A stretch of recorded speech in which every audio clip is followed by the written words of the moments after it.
anymore.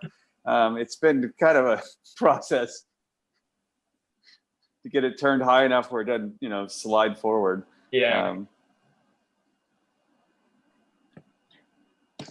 Yeah, you know, that Nick, talk, that talk was, yesterday was excellent. What's that? That talk yesterday was excellent. Oh, it was great, wonderful. Wasn't it? Yeah. I'm glad you brought up the feminine connection to Holy Ghost and to see where she went. And I love that she went even deeper than I've gone with it. And I'm glad you brought it up, because the first time I heard it, I was like, and when she just went off through, oh yes, very much. And then with the red, and then you had already pulled out the book. So it made a great connection. I'm glad you asked that question. Yeah. I was happy to make the connection myself as well. I mean, that cleared up a long-standing question for me. And, you know, when she said pneuma, that made sense about the faceless. Yeah. Because the neutral, the anima, and it wasn't patriarchal anymore, which I really appreciated the linguistic evolution track rather than good evening, Art. Combative. Yeah, it's interesting too from the perspective of Kabbalah, because, you know, she used in that list of names for wisdom, Chokmah, and that's the second sphere on the tree, right? Which is typically masculine, or at least that's how people think of it, and it really kind of stretches the imagination to realize that just as many people think of Chokmah as a feminine noun as well. I was always, with that Sephiroth, I was always, wow, okay, it's masculine, and something didn't work, and I didn't get it. But when she went in just the language of, it's a feminine noun, it's a Hebraic feminine noun, I was like, oh, now that makes sense. Yeah. It did stretch the mind a bit, which I really like that kind of thing. So let me interrupt for a moment for the benefit of our YouTube audience. Jordan and Nicholas are talking about our conversation yesterday with Alyssa Markov, and she was talking about the sacred feminine and the emergence of Sophia, particularly through the Eastern Church. And I urge everyone to go back and listen to that video. It's quite awesome, actually. So I have a few surprises here for you, but maybe I will save them for 10 minutes or so to give the YouTube audience a chance to grow, although it's growing quite quickly. We've got 11 people on YouTube now already. But I thought that what we would do in the panel is first each take 3 to 5 minutes to just talk about our cut on what the Hermit is about. With the notation, Jordan, that I'm going to give you a chance to talk about your card later on in the evening. But this is just a high level what the Hermit is about. Mm-hmm. Okay, so go ahead, Jordan. You were here first, so. Well, I'll start out I'll go back in history a bit, and Plato's cave. And the Hermit being about going into the dark, and then your inner lamp, you become the light. So to me, from an individuation standpoint, it's that stage in the evolution where it may be a dark night of the soul, but it's those experiences often then birth some real gold of experience. And so to me, the Hermit is number 9. To me, 2 is also one of the most dynamic numbers. 9 folds over itself.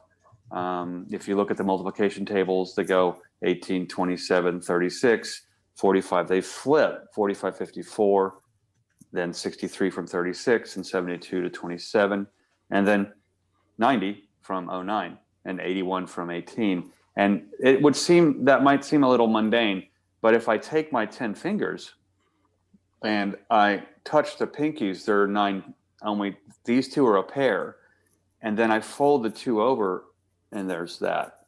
So to me, the Hermit becomes this inner prayer in a way of how we engage the dark, the depths, the thonic, all those things that are shadow, but not shadow evil, shadow bad. It's the darkness which contrasts and gives way for the light to emanate and be seen more clearly. I look at, say, Kali dancing on Shiva, who's the ultimate calm So since he's reacting not at all, not a single iota of her movements would be reduced by, say, peeling out like in a car.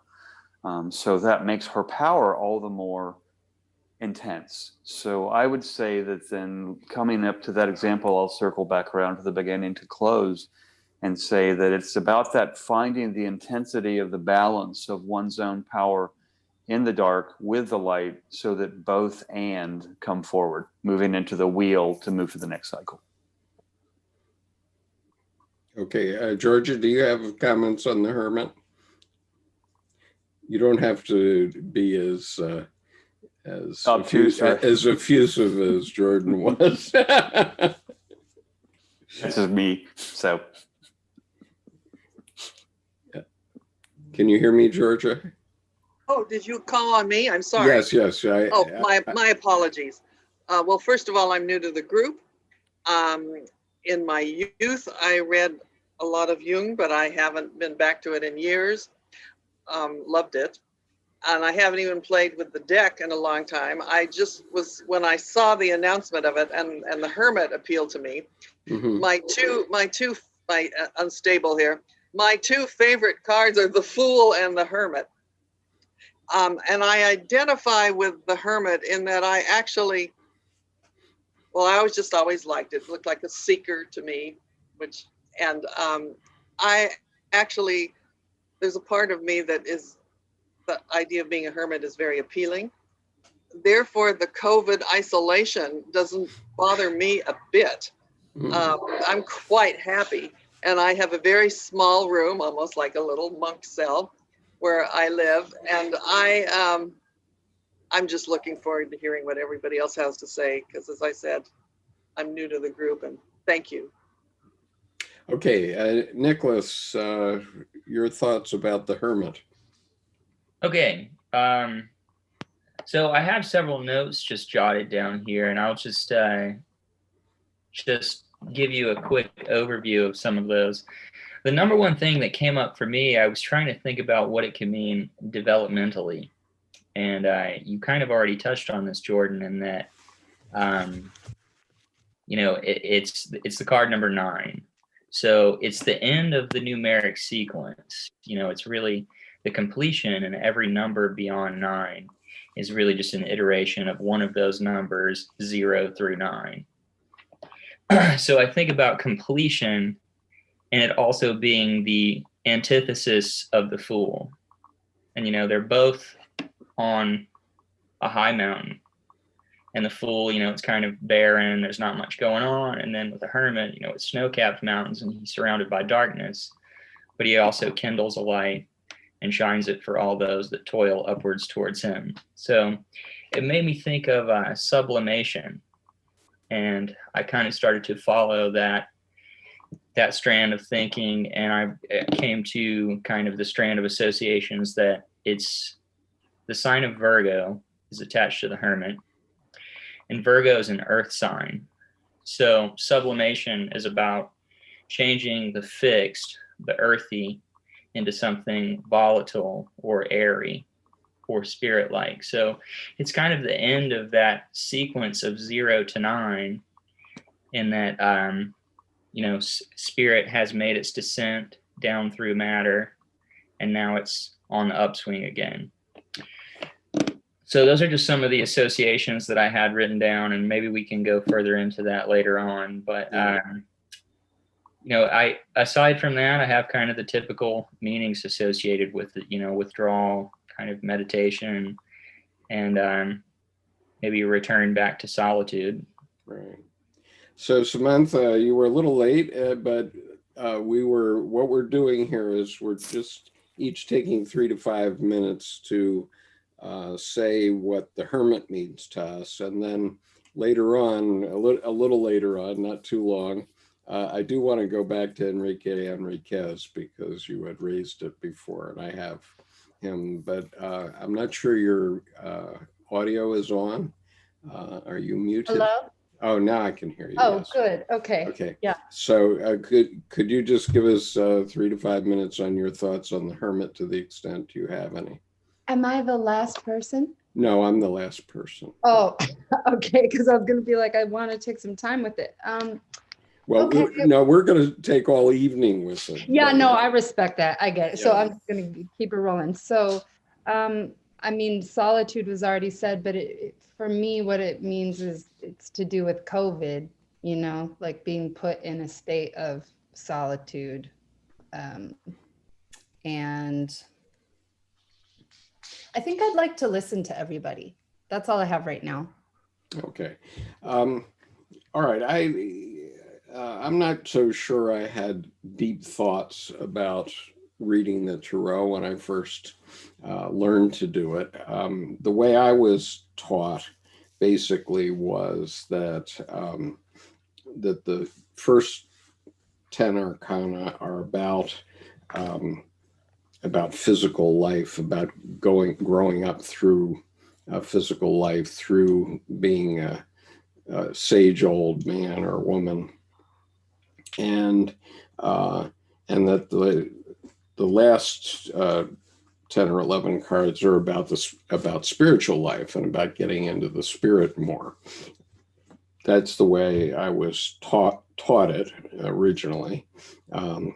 And this was by a young man who was quite mystical in India, who taught me this in one 5-hour session one time. But the way I had always read the Hermit was, in terms of readings, was that you were going to experience someone who was a wise old man or woman who is going to have some impact on your life. I never looked at it the other way, which is the way of internal,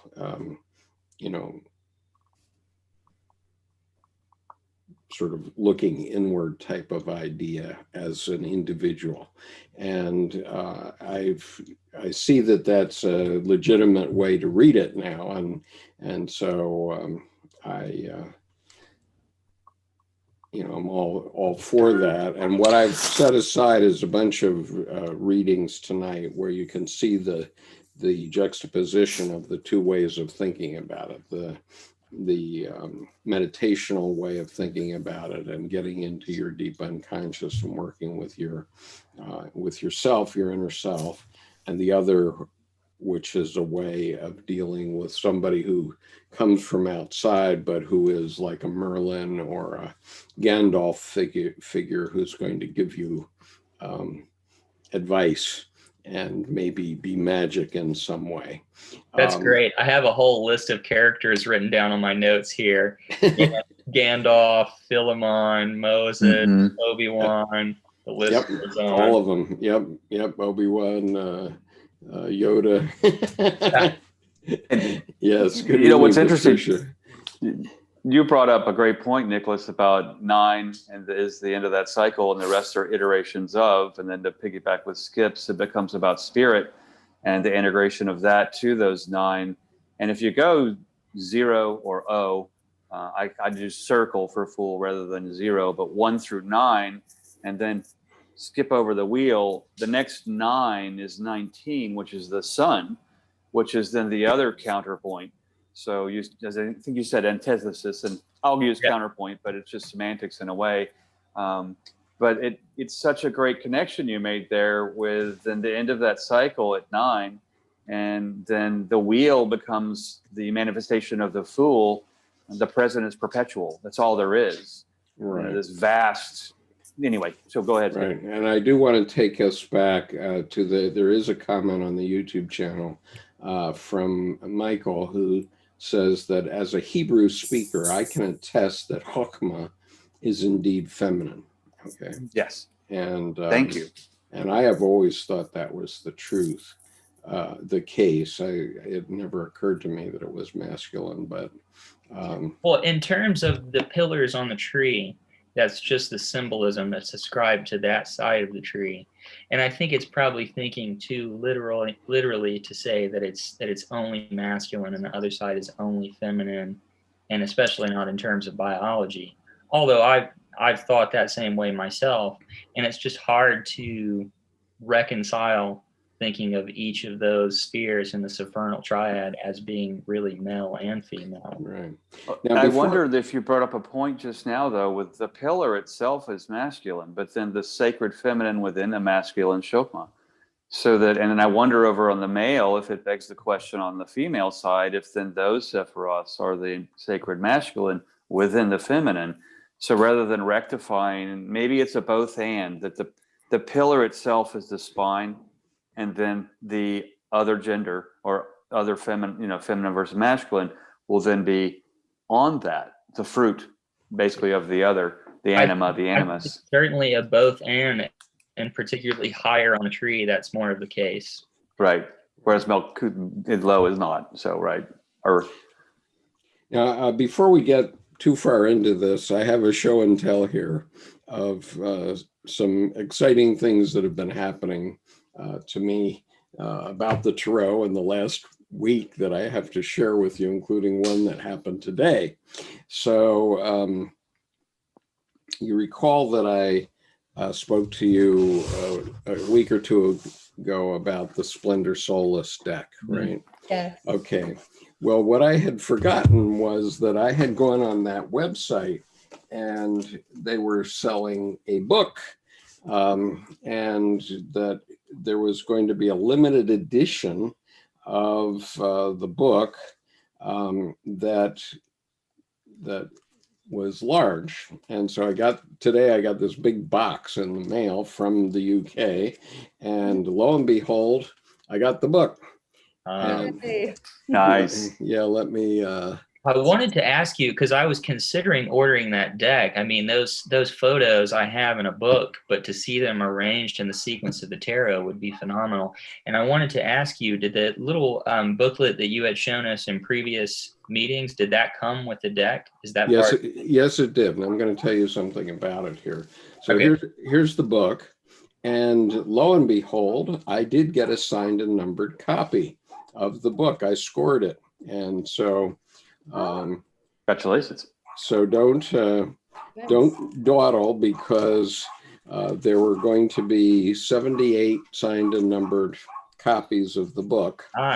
And because of the 78 cards in the tarot, and lo and behold,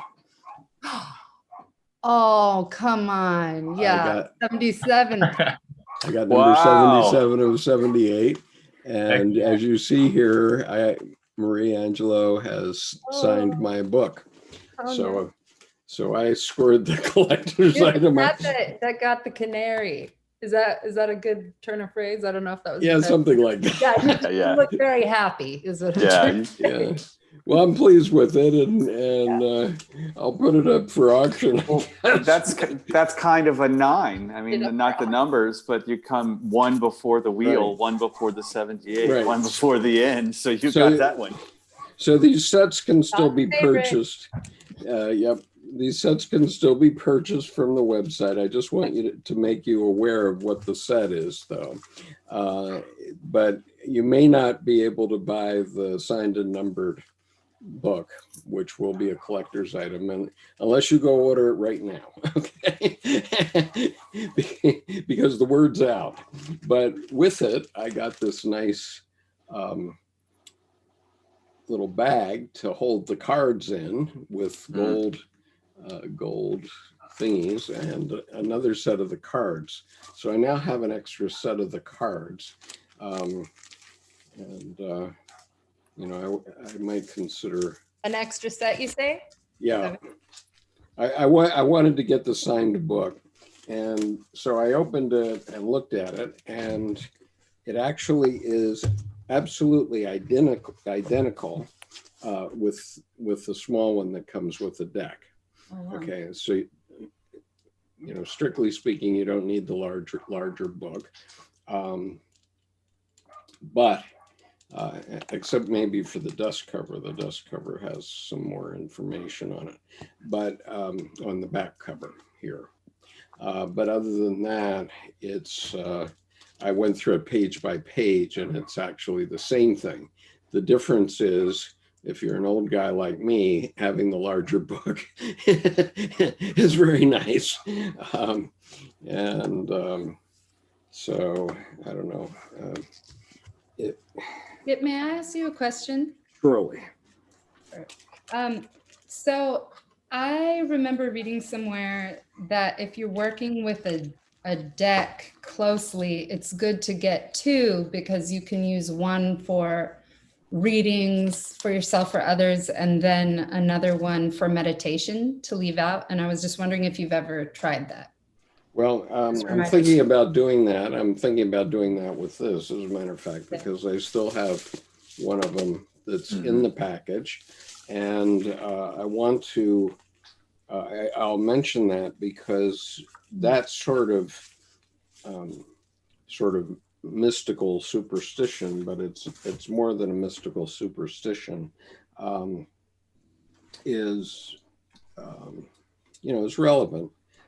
Because let me see if I can bring up the Hermit that we used tonight for the notice. Okay, so here's the Hermit that we used on the notice. And so I just want to mention, because I forgot to mention on the notice, that this is the Hermit from the Cosmic Tarot Deck. And I personally rather like this Cosmic Tarot Deck for reading. And so, as you probably know, I have been doing a daily reading for the President of the United States, which has been quite sobering. And we're going to be talking about some of the readings that I've done on the 7th of November with the Colin Keebert activity. Will the results of the election be in by then? Yes. Well, I'm presuming that we'll know between the 3rd and the 7th. And so if you look at the project that is announced on the website, on the YouTube channel, you can get all the details about that. And we're going to have this special presentation on the 7th of November, in which as many people as want to participate in whatever way you want to participate are going to present their collective unconscious reactions to what's going on in the world day by day. And so some of what I'm going to present is my tarot readings over this month, and I've done about 10 days worth so far. But I've been using this particular deck is on point to Samantha's question. And I could never consider using this deck for any other human being. Okay, in other words, I'm going to use it between now and November 7th. I might even use it from now until January 20th, but only for the president. And I'm going to have to get myself another copy of the deck only to use for other people. Good call. And I might even have to get two so that I don't jinx anyone else. But I would never consider using this deck for any other human being.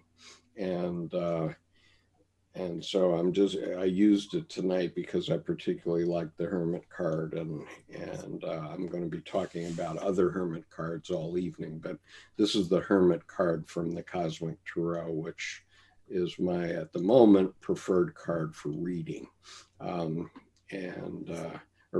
preferred deck for reading. If I could speak to that too, from Samantha's question, I go one of three ways. Some energies from some clients and some readings, and even some of mine, are too hard to shake off a deck when you clean it or you clear it. And so for that reason, I respect that, Skip, that deck is going to be basically reverent to this process, and then no residue on it for anyone else. I will probably burn it on the 21st of January. Well, and that's actually putting it back to air is actually a really good way to clear it, because then you're not carrying it with you either. Yeah. I find that a second deck of the same is also important. Every time I get a major arcana, I will, at the end of the reading, I'll go back and I will pull 2 clarifier cards. and I will pull cards until I have 2 that are not majors, because it gets an active, more earthy, grounded, earth, air, fire, water, to then tenor how I use the archetype. So it informs the verb. So for study, it's important. And then also there is just then you have a deck for you and you have a deck for inside, outside. So it depends on personality.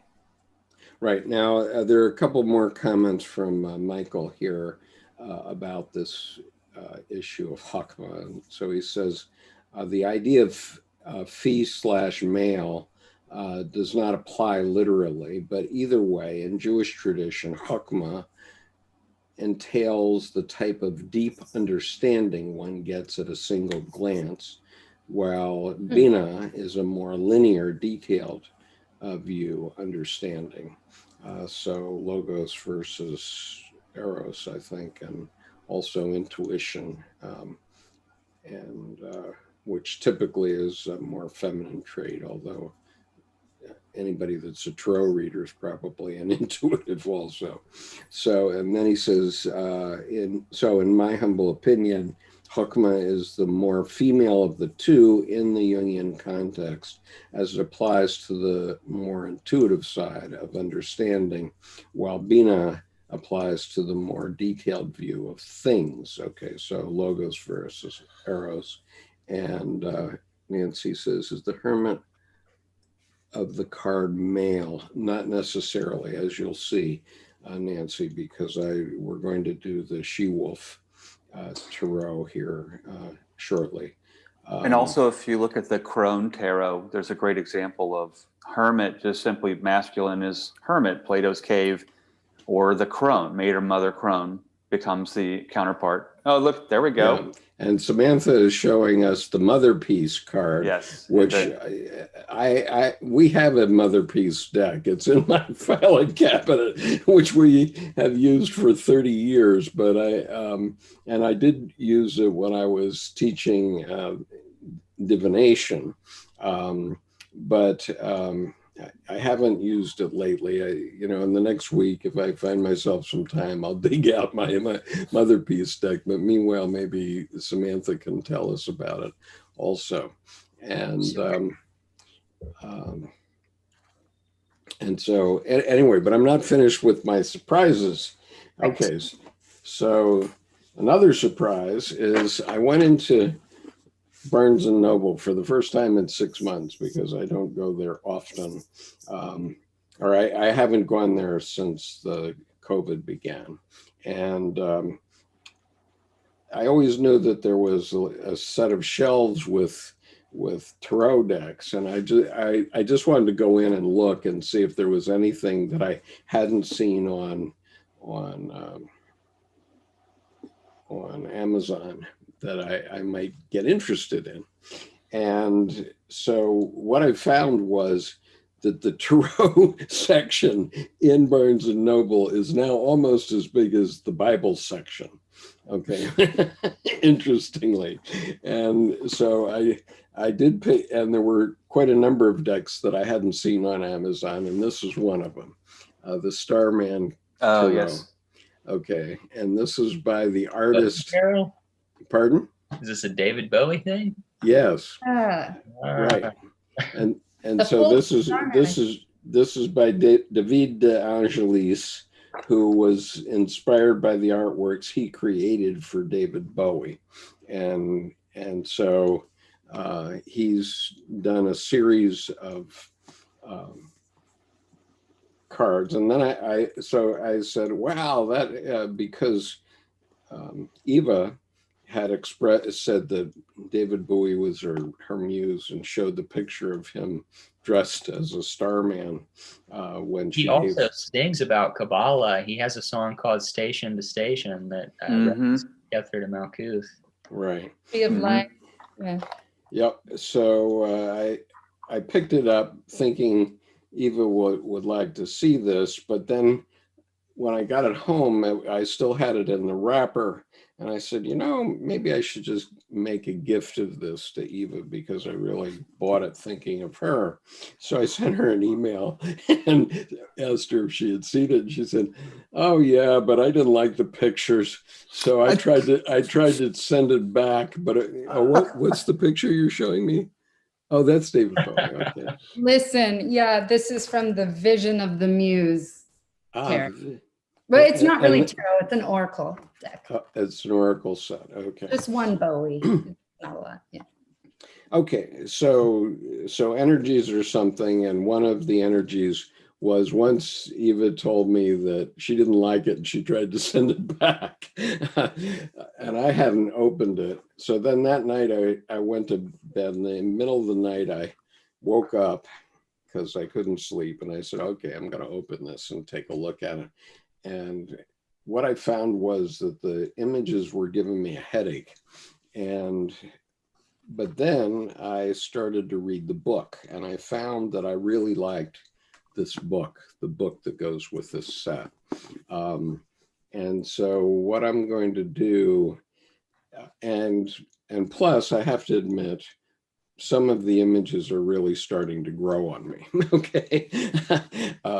However, they're really chaotic, and what we've been talking about is using the tarot as a way to step out of the chaos, as a meditation technique, actually, as a way of orienting oneself in life, which is what the roadmap for life is, what we're talking about. And so anyway, I just wanted to mention this deck. It's very amazingly packaged, as you can see. And I'll just open it so you can see how it opens. And then the drawer comes out with all the cards in it. But anyway, so that's the second show and tell thing for tonight. And then I was digging around in an old box of stuff that I had, and I must have bought this back when I was doing the divination series. But I found this set, Color Your Own Tarot, by Mary Packard, illustrations by Faye Martin. Now this is not the Bota set, but what it is, it has a book in it, and then it's got cards in it. And I have not opened any of the cards as yet, but the cards have one distinctive advantage. So this is the Chariot in this set. They have one distinct advantage over the Bota set, and that is that they're about double in area compared to the Bota set. So there's more room to do the painting. And she does talk about the colors and the significance of the colors. And these cards are not the Rider Waite images. So the Bota set essentially has the Rider Waite images.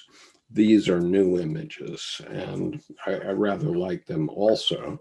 In this case, it has a woman as the charioteer, and the animals that are pulling the chariot are leopards or something. So anyway, for what it's worth, it's a pretty nice looking set. I didn't remember I had it. This is well, the woman charioteer and then the felines. So, Sphinx is a little more masculine, and felines is really appropriate for that image. Yeah, and so tonight we're talking about the Hermit, and you can see how she's suggesting that you paint the Hermit and how her Hermit looks a little different. We're going to look at some very different Hermits here in a minute. But anyway, this is kind of a nice set if you want to do your own cards and follow the rules about the coloring, because the coloring is relevant to the whole thing. So I guess that's all the show and tell I have. Let's see, the next thing I have is the Stefan Heller book. And so I'm going to share his page, which we've been doing as kind of a tradition here. So I want to keep that going. And the reason I'm showing this page is because, first of all, Stefan Heller tells it quite simply what he thinks the card means, but also he's showing the Kabbalah here. And so he's showing this path. So this is the path. This is Tefereth. I don't know what this is. What is this position? Say it again. Hesed. Oh, Hesed. Okay. Or Chesed, right? Well, and maybe the Hebrew speaker can correct me on this if I'm wrong, but I believe the CH in the Hebrew alphabet is the pronunciation like Hesed. Okay. Instead of Chesed. That's what I was trying to do with Chachma, but it's Hesed, right? And Mario asks, do you guys find a parallel between astrology, the tarot, and the function theory of personality? I've only heard of the 4 elements being lined up with 4 functions. Yes, absolutely, Mario. And we're getting into that slowly here. We're working up to that, but if you look at Eva Ryder's discussion from back on August the 29th, where she was comparing the Kabbalah with the Tarot, you can definitely have some detail about that. Yeah, you can kind of do your own meditations with that too, and just thinking that on the wheel of the zodiac, there are fire, air, water, and earth, and the cardinal fixed and mutable expressions of each of the signs. And that fits right into the 4 functions. Absolutely. Okay. So I guess while we're let's read what Stephen has since it's on the screen. So this is the 9th Arcanum, atop a snowy mountain peak, in solitary splendor, a hooded and robed hermit stands holding the lamp of the spirit and leaning upon the staff of intuition. He is garbed in the mantle of discretion and unobtrusively shows the way to all who dare to follow him. He walks the path of the flight of the alone to the alone, but upon his adeptic example depend countless aspirants to initiation into the mysteries of the spirit. He is no longer a man of the world, but has not yet joined the company of the gods. Thus, his loneliness is vast beyond belief and glorious beyond all imagination. So you can count me in that group. And this is why I tend to think of it as a wise old man that comes your way. So the keynote, from human love sacrifice upon the altar of beauty, we proceed to all-sustaining divine love, thereby undergoing the loneliness of one who sacrificed all he was, without having yet become what he shall be. The motto, stand alone and isolated, because nothing that is embodied, nothing that is conscious of separation, nothing that is out of the eternal can aid you. And that's from Mabel Collins's Light on the Path.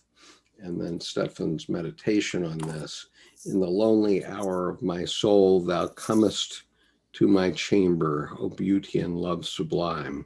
I lean upon the rod and staff of my insight, and though I walk through the valley of solitude and scale the summits of loneliness, I know that my lover awaits on the mountaintop, from whence ever cometh my help. In the midst of the turmoil of living, I am but a lonely wanderer, seeking my love, a pilgrim of eternity. I homeward bound among the stars. Okay, so that's Stefan Heller's approach. And of course, he's I think he's a bishop of the Gnostic Church, to the extent there is such a thing in the United States. He's now, I'm told, rather old. I wanted to go back briefly, though, before I go on to the other cards, to something we were talking about before. And so, Samantha, are you ready to talk about? Yeah. As best I can. I confess. I got Okay. to page 26. Okay. Okay. Enrique Enriquez. You got it. And so I watched one of the longer videos of Enrique about tarology, Tarology, and I definitely have some comments about it. But you're first, Samantha. Go ahead. Oh. Do you have any Okay. thoughts? Okay, I'll say what I know. So okay, I think this sums it up. If you want to understand, this is the back of his book, Tarology, that I'm reading. If you want to understand the Marseille Tarot, which I'm understanding he works with exclusively, Marseille. Right, he does, yes. And I'll put one of the Marseille deck up here in a minute. It says, read poetry and about poetry while assuming that it is all about the tarot. Then he has, the Tarot de Marseille cannot be explained by non-tarological means. To make this evident, once a week we deploy, that part's not so important right now. The point is what I get so far is that tarology, it's his school of thought about tarot. And some of it's a bit absurd. So for instance, he says, if a person asks you a stupid question, you should charge more money, but anyway, but the part that resonated with me is this idea that thinking about the tarot gets us to think poetically and to see poetry in our everyday lives. Thus far in my process with him, and I'm coming to wrap up because I'm really curious what you have to say about it. That seems to be the most important takeaway. And on a personal note, the way this resonated with me is I started a tarot business, or it started me during COVID, and Temple of Paper, by the way, find me on IG, Temple of Paper, one word. And I was really, some of my friends were using the word intuitive to describe me. And I really was like buying into that. And I was like, oh my God, I'm psychic, and I had a day where I felt, it was kind of weird. Anyway, what is the point I'm making? The point I'm making is when I saw his documentary called Tarology, which I recommend to the group, it's only about an hour long. It brought me back to some more atheistic ways of thinking. I became my own spiritual journey. I was Christian and then atheist, and then I've come back around again to believing in something, right? But it sort of brought me back to a darker time because of that lack of so-called mysticism isn't the answer. The not having all of those psychic elements, like he doesn't believe in anything psychic, anything like that. But then I realized what's intriguing me about it. That's not true. That's not what he believes. I don't think he really believes that either. I think that it's like a performance art. It's a critique of people who would take advantage of people with tarot. But I don't think, my point is that for me, it's about the connection with the person and the transference of empathy and being really present in the moment. Right. And I think that part of it and sort of the playfulness of it, I actually found refreshing. And I think I'm finding my middle ground. I think being more agnostically inclined in a sense allows me to be right-sized as a reader. So I don't go too far into, you know what I mean? I have to be right-sized. Right. Thank you. Well, actually, before you go, Skip, if I could just middle ground. Personally, Enrique as a person, I haven't interacted with him in over 10 years, but he's kind of a modern day Andre Breton, one of the French surrealists. And I don't think it's, when he goes absurd, he's playing with words.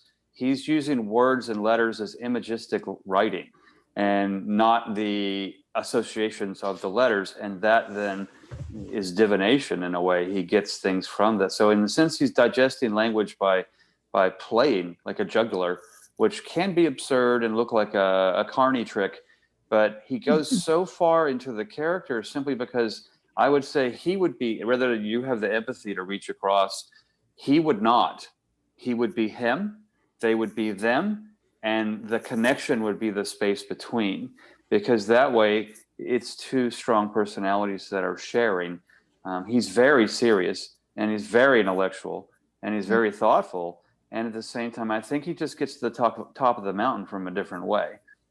Okay, well, let me say that I have the book, the poetry book, the same one that Samantha was looking at, and I like that very much. He's an outstanding poet, and I don't deny that. And anyone who is a poet understands mystery and mysticism, and so that means that there's no poet that is an atheist or truly an atheist or agnostic, because the poetry contains the divine, in my opinion, if it's anything other than doggerel. And even if it's doggerel, it is it contains the divine. But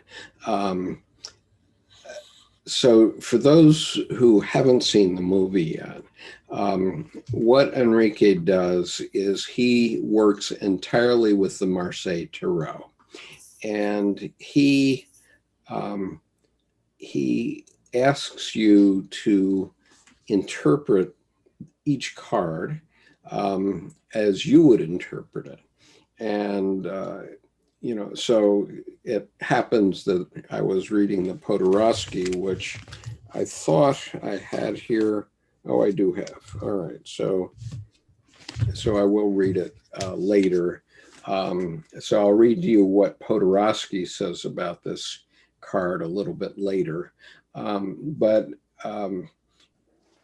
what and mind you, maybe I'm a bit of a snob, a tarot snob kind of person, because in that documentary, he had all the famous people. He had Rachel Pollack, he had Mary Greer. He had all the famous people who are known for making a living in the tarot. And so who am I to argue? But my reaction was that his approach to the tarot is rather superficial. And, he has a shtick, a way of presenting it, a way of fascinating people with his readings. That's all well and good. And when I get to the the Yodorowski, you'll see the discussion of this card in detail. But I think that you already have a sense from the cards that we've shown tonight that there's quite a lot of different ways of interpreting the energies that we're talking about. And to say that you can, you have to be a purist and you can only look at the Marseille deck, and you should come up with your own definitions of the Marseille deck. I mean, okay, people who have studied the Marseille, and Yodorowski has some fun observations here. Good. Yeah, go ahead. I interject. Sure. I think although, and again, I'm 26 pages into this and just a whole bunch of YouTube videos that I've seen of him. So that's my just full disclosure. That being said, he doesn't just say whatever it means to you. He encourages you to actually, I got a broom and some nail polish remover, is that he encourages you to actually embody it to see how it makes you feel. Sure. So for me, I felt that made me feel strong. Right. And so that's all. I think good. Something more universal. And I've actually been you guys can giggle. It's okay. It's kind of funny. But I've tried that because I was using the Mary Greer book with the Tarot Marseille. And that's one of the things I tried doing. I'm working with the star card and stuff. It's more about figuring out, because some of those gestures are universals. universal, Well, right? I think that's a perfectly legitimate way to talk about it, right? And to experience it, to experience the tarot. And what we're talking about here, for those who don't know, and we have had up to 25 people on YouTube watching us this evening, is that we are talking about energies that are in the universe that are universal. And that's what the tarot is about. And it's kind of like, let's suppose you have a system where there's a ghost in the room, but if you blow a certain kind of powder, you can actually envision the ghost, right? Well, that's what the tarot is about. It's about mysterious energies that are universal in the human species, and they were identified not later than 1482, which is the date of the Marseille deck, and they haven't changed in all that time. Now, having said that, I'll talk about some changes tonight, but in any case, they haven't changed in all that time. And so the result is the tarot has been universal. There are literally thousands of decks. It amazes me how many I've found and actually purchased recently, because I love looking at them and I love looking at the art of them. Okay, and sort of meditating on, did this person get it or didn't they? Okay, and I sort of have questions about the Starman artist, which I'll explain in a few minute. But I have go ahead. one thing, if I could, about Enrique too. It's interesting, you use the word shtick, and I get it. You can come across as flippant or quippy. I think you said superficial. And what's interesting to me is and you may or may not resonate with this at all, but I find him to be the most military tarot person on the planet, because he's so rigorously disciplined to that shtick or to that mode that it doesn't matter what you do. When you do it in a disciplined way, there's something that happens that strengthens your interior core. I mean, from a military standpoint, the marching, the singing, the steps, it regularizes the outside world, and I find brings the interior world into balance. So I do find that I do feel like I always felt like I was a little bit at the improv when I'm talking to him, but we did cover some serious ground, so at the same time, I respect the consistency of the discipline of his ritual and in terms of how he comes across. And then the content to me can be taste, and I'm somewhat of a snob as well. I'm gonna call it if I feel it, and he has his own way, and kudos, I think, just for the strength of that hermit, in a way. Stay to your lonely path, as lonely as vast and the splendor that. Well, I mean, my this is not a session about divination, but Right. because we're talking about Enrique and how he goes about divination, we'll talk about it for a moment longer.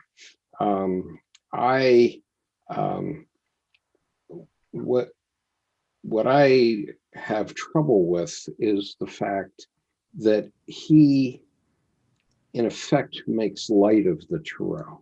He doesn't. I mean, I understand that he has a deep interaction with it. Okay, there's no doubt about that. Okay, that is certainly true. But what he seems to be doing is encouraging people to sort of have a flip attitude about it, where they can just look at the cards, look at these Marseille cards, and whatever comes to your mind, that's fine. And, I don't deny that you can do a tarot reading that way. I mean, you can have a conversation about tea leaves too, and you can have people can have a mystical or a spiritual experience with it. But my impression of it is it suggests to people that that the spirituality is very superficial. And what I'm finding is how very deep it actually is. Okay. And so when I paid Melissa Townsend to do my reading, okay, the guy paid her full price, and I'm not going to say what it is, but it was a lot more than I thought it would be. But what I can tell you is that it was worth every penny. Okay, and that it surely incorporated astrology into it as well as tarot. And I'm not sure we talked about the Kabbalah during that 1 hour session, but I can say that the 1 hour session was profound, and you know, and I'm a snob about it. So I can't deny that it was. And so when she sells herself as a psychic and says she's a psychic, I have to say, yes, she is. Okay. And I've had the experience with her such that I know that. And so I just found Enrique's approach to the world a little bit too superficial, and I think it encourages people to take the tarot superficially. It's not to say you can't do readings that way. You definitely can. Okay. Skip, I'm in your camp on that, because also, I mean, it comes across as he's just blithely skipping stones. I mean, he's never dropping in. But the reality is, I find what he's doing is he's getting other people to engage themselves. So kind of let the reading happen that way. And it's a different form of divination. And so it's a tarot reading in one way, but I would agree the presentation does feel superficial, like skipping stones. And though that's fun and blithe, the stones hopefully land on the other side and they never dropped in. So I'll sit there over on the same side of the table with you as that. I'd like to say something. Go ahead. I don't really go ahead. I know very little about the Enrique guy, but I'm going to just make some assumptions based on what you guys have said. And if anything I say is completely out of line, please correct me. But it seems like he's a little rebellious and a little bit kind of like a trickster, which I think is funny, you know, because, you know, we need to always remember that while the stuff might be deadly serious, it doesn't hurt to laugh at it a little bit as well, and laugh at ourselves along the way. Yeah, fair enough. But also, I think I really resonate with what you're saying about him just saying, you know, you kind of meditate on the card and tell me what you think it means. Because in my personal experience, I don't really, I've never done a tarot reading for somebody else. And I only once in a while will do one for myself. I've always just studied the cards. And for years, I got a tarot deck and just started to learn about it, and just kept sensing that there were deeper and yet deeper levels to it. And, you know, that was probably 4 or 5 years ago.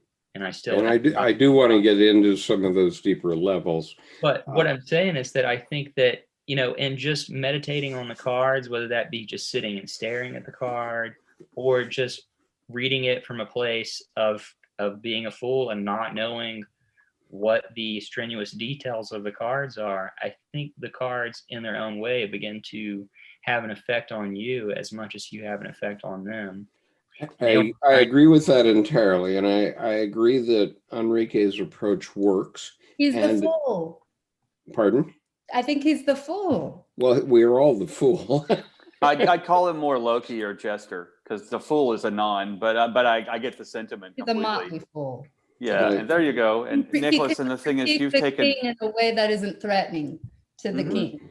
Right. That's exactly, Nicholas. You've taken an esotuative path. I mean, you can go so far deep into the footnotes that you still come right back out on the mountaintop. Right. You still feel the same. So, and what I do want to show is that besides the Marseille deck, a lot of people, besides the Marseille deck, we can look at a lot of other decks that will also be very meaningful. Okay. Thank you though for actually covering that. I really appreciate that you took aside the time to look at it in class. So well, and I do like Enrique's poetry. Okay, very much. and I'm not saying that he's wrong about his approach to Marseille as such, except to the extent that he's encouraging people to take a very superficial approach. And in depth psychology, we're trying to be not not superficial. Okay, so I have Ouspensky here, the model, a new model of the universe. I just want to read a few short paragraphs that he wrote about the Hermit, and then I'm going to share with you the she-wolf and the starman first. So here's what he says about the Hermit. After long wanderings in a sandy, waterless desert where nothing lived but snakes, I met a hermit. He was wrapped in a long cloak with a hood drawn over his head.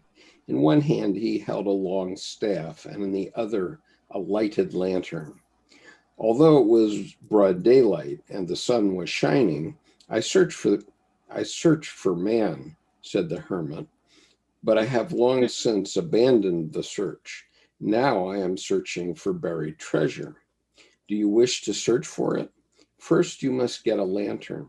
Without a lantern, you will always be finding treasures, but your gold will turn to dust. And understand the first mystery. We do not know what treasure it is we search for, whether it is that which was buried by our ancestors or that which will be buried by our descendants. I just thought that was kind of profound in the way he put that. Very much so. There was something else I'd like to say, just back just a few steps when you were reading Stefan Heller's book. He said something about loneliness, and I know we've already touched on the isolation of the hermit, but there was something I read in that Sally Nichols book that really continues to stick out for me. And she made the point of talking about the Promethean loneliness of the hermit. Mm-hmm. And I thought that was very interesting. And I think maybe in that book, she also cites where Jung writes about, when a man knows more than most of other people, it makes him lonely and it isolates him from the rest of the world. And, if his knowledge isn't in service to the whole, he's utterly isolated. Mm-hmm. And, that's something that just really, really rings true for me. And I'm sure for all people interested in esoteric stuff, I mean, in as much as Jungian stuff is esoteric or literally esoteric thought, it's not for everyone. And it can be a lonely path sometimes. But also, it really rings true as far as it, whatever knowledge you hope to acquire must be in service to something else. I thought about that a lot when COVID started, because I've always thought of myself as a bit of a hermit. I live here in the mountains of North Carolina. I literally live on top of a mountain in a small house with no neighbors. And, it's very much my little hermitage. And, when the lockdown happened and I couldn't really communicate with people, it made me really realize the truth of that statement, and really how that even though the hermit might sojourn in the mountains and go off, do his own thing, he always returns back and contributes his wealth of knowledge to people. So, Nick, you actually just told a story in a wonderful way of Robert Place's Alchemical Tarot Hermit, where you see him looking at almost a precipice threshold on ground. There's no cliff, but he sees these two footprints, and he meditates into them before he steps into them. There feels to be a power, and what he finally realizes, they were his first two footprints into the mud.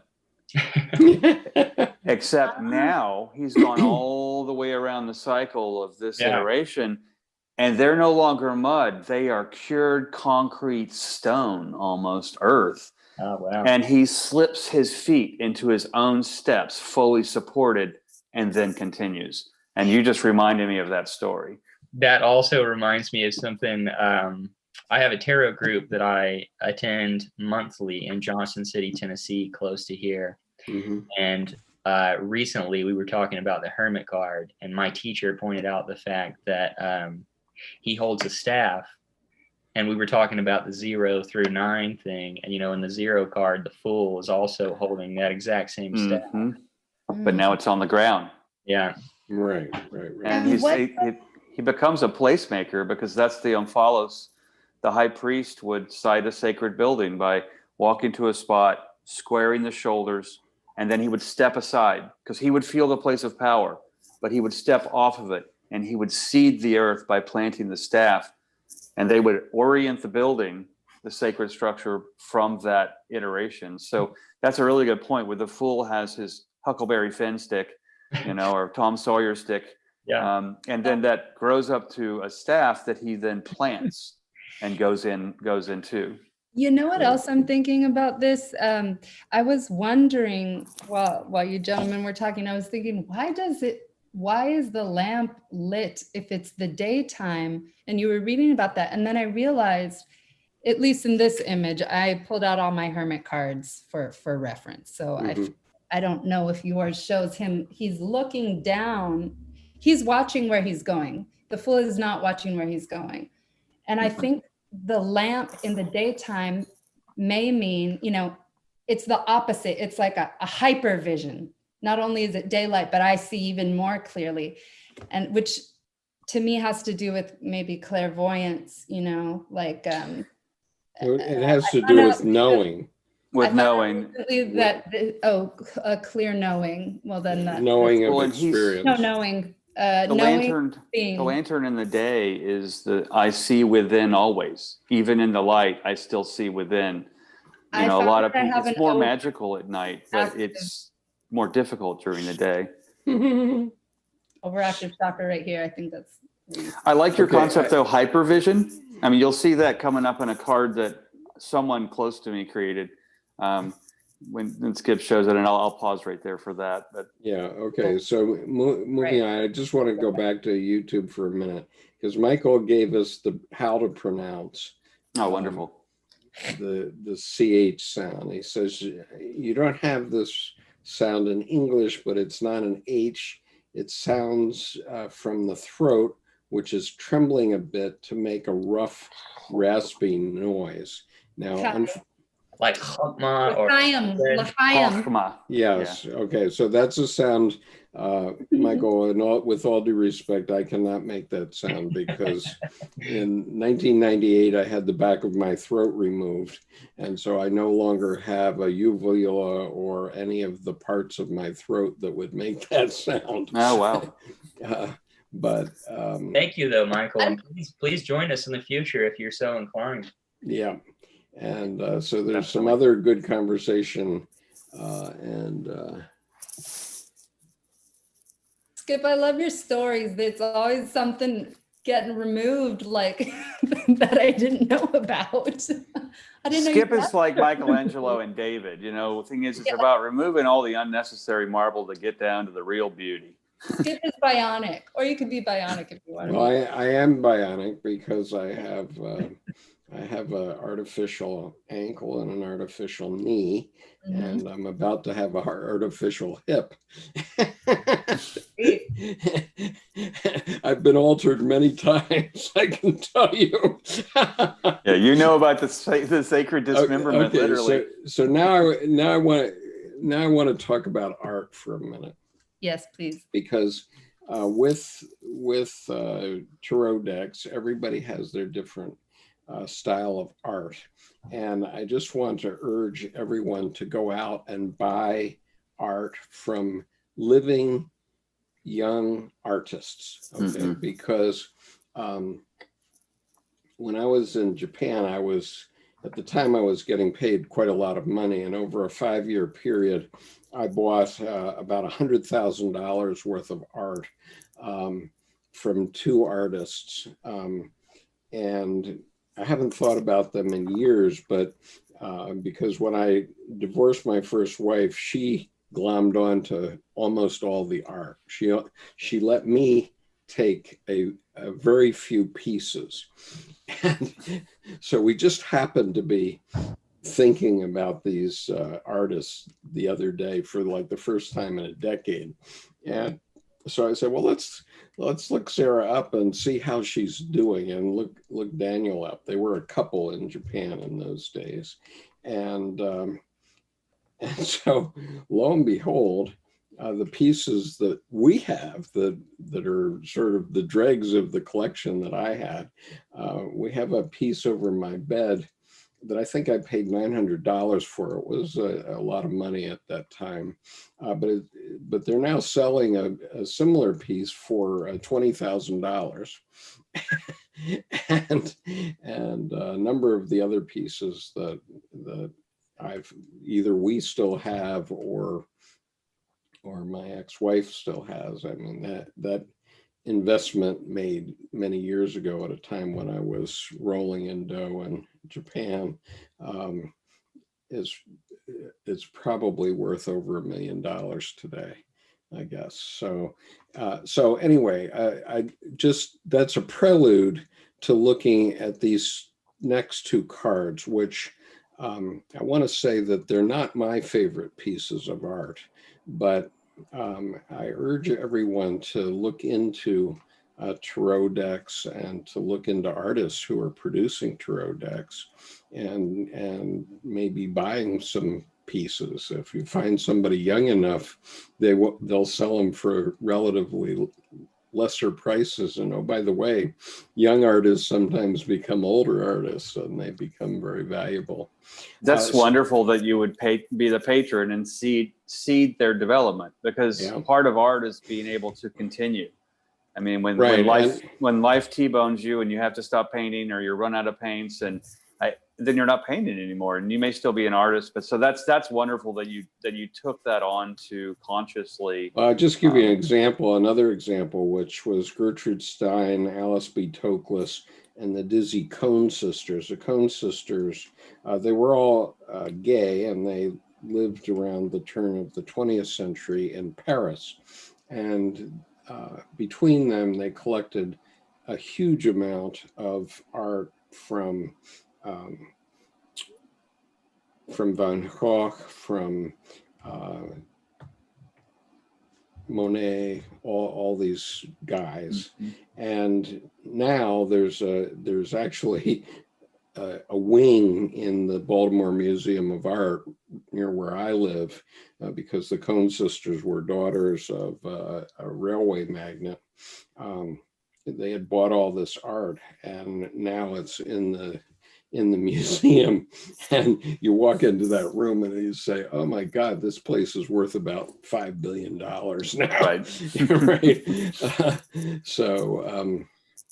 So I want to show, now we're going to go to this she-wolf, and the reason I'm particularly interested in this, as I say, the artwork, the style of artwork is growing on me. I'm not a wild fan of it, but I do like the descriptions that are in these two books that these folks have put together. So first I'm going to show you the she-wolf, and here's the Hermit card from the she-wolf. And so yes, there are women in the tarot, and here is one of them. They're women hermits, and so here's what she said: keys, shadow work, inner voice, quote unquote. Then she says, artwork, illumination. A veiled woman stands fearless in a barren landscape. Black and white snakes writhe all around. Her veil prevents us from viewing her face, suggesting that she, for the time being, prefers her anonymity. She also wears a top hat, pointing towards strength of style and character, an air of confidence despite her reluctance to bear herself to us. The serpents weave their way through themselves, black through white, white through black, connecting duality and showing us that the shadow mixes with the light. The moon split between new and full furthers this theme. The serpents eventually rise to meet the Eye of Horus. And so you can see the Eye of Horus here at the top of the pyramid. A guiding force of wisdom and clarity above and beyond all things. And the Eye of Horus is also the symbol that was adopted by the so-called Illuminati. So then light, the hermit knows her limit. She knows when it is time to retreat and give herself some quiet space.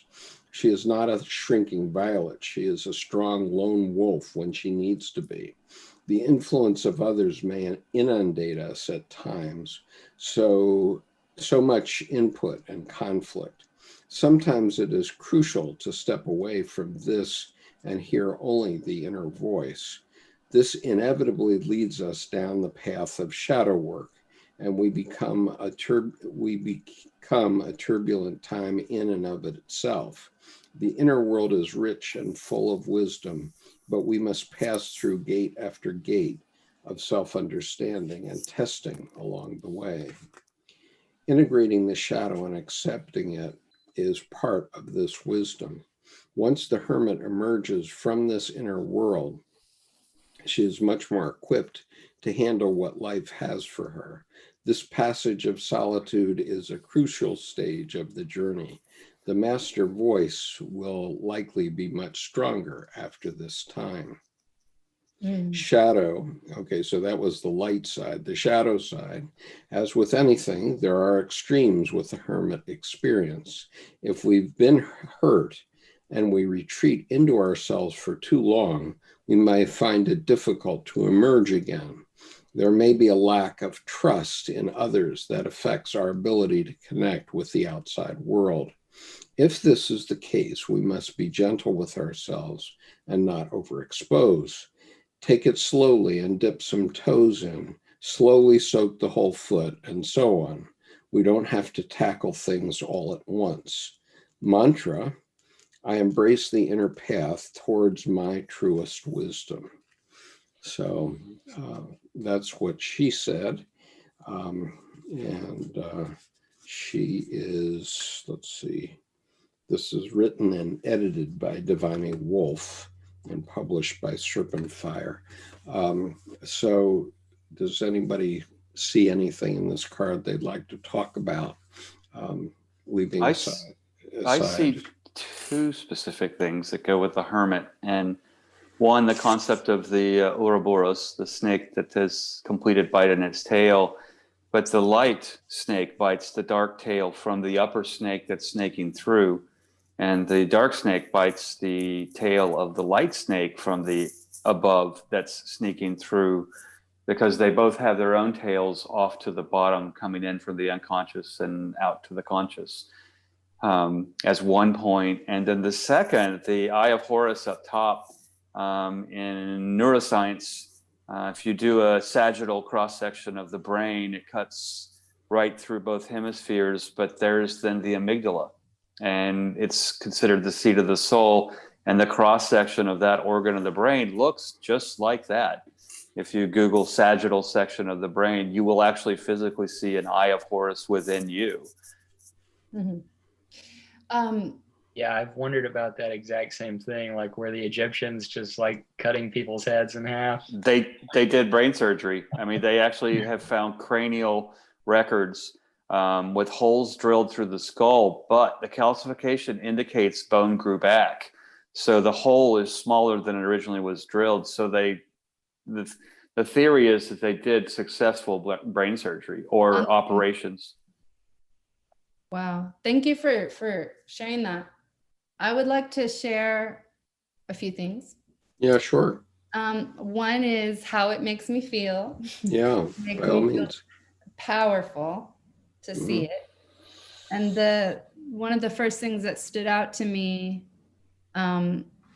is how the nudity. Well, we all like the nudity in the She-Wolf deck, I'm pretty sure, but and appreciate it. Right. But I appreciate that, that she is nude, and even the way she's holding her body, you know, there's a certain confidence, and every She-Wolf card I've seen has like a very self-possessed sexuality. And what I appreciate about this is the nudity isn't really, it is, and it isn't ultimately about our gaze. the face is still covered, you know? So anyway, I think that that's a really powerful statement. It's like, it's about self-ownership, you know, and there's all this integration of sexuality of women, you know, as this powerful thing. And then the question that arose for me that I'm curious at what the group has to say about this is that this might sound like a silly question, but I'm wondering to what degree the person who made this was obviously conscious of at least some of the symbolism, right?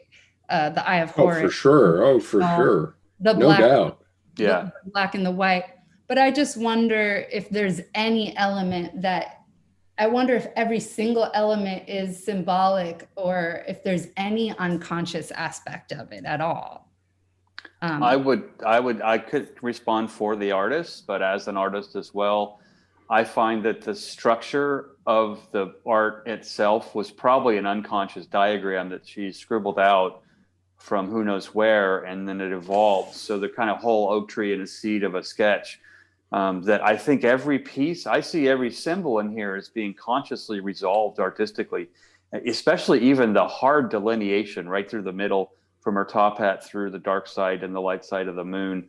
That's, other than the triangle and the tall pyramid, actually the diamond, as it were, there are very few straight lines. It's all curvilinear. And so those 1, 2, 3 really stand out. So to speak back to your question, if there's anything unconscious, I wouldn't doubt that the origin of it was very place of creation, quadrant 3, coming from the unconscious. And then the art, of course, takes over, and then you finish, you complete. Yeah, like thank you. And I think on this card, it's especially obvious, but I wonder sometimes and this is what, you know, something that Enrique's planted in my head, or exposure to his material, is that these books will have descriptions. And I think lots of descriptions that aren't written by the people who actually did the design work.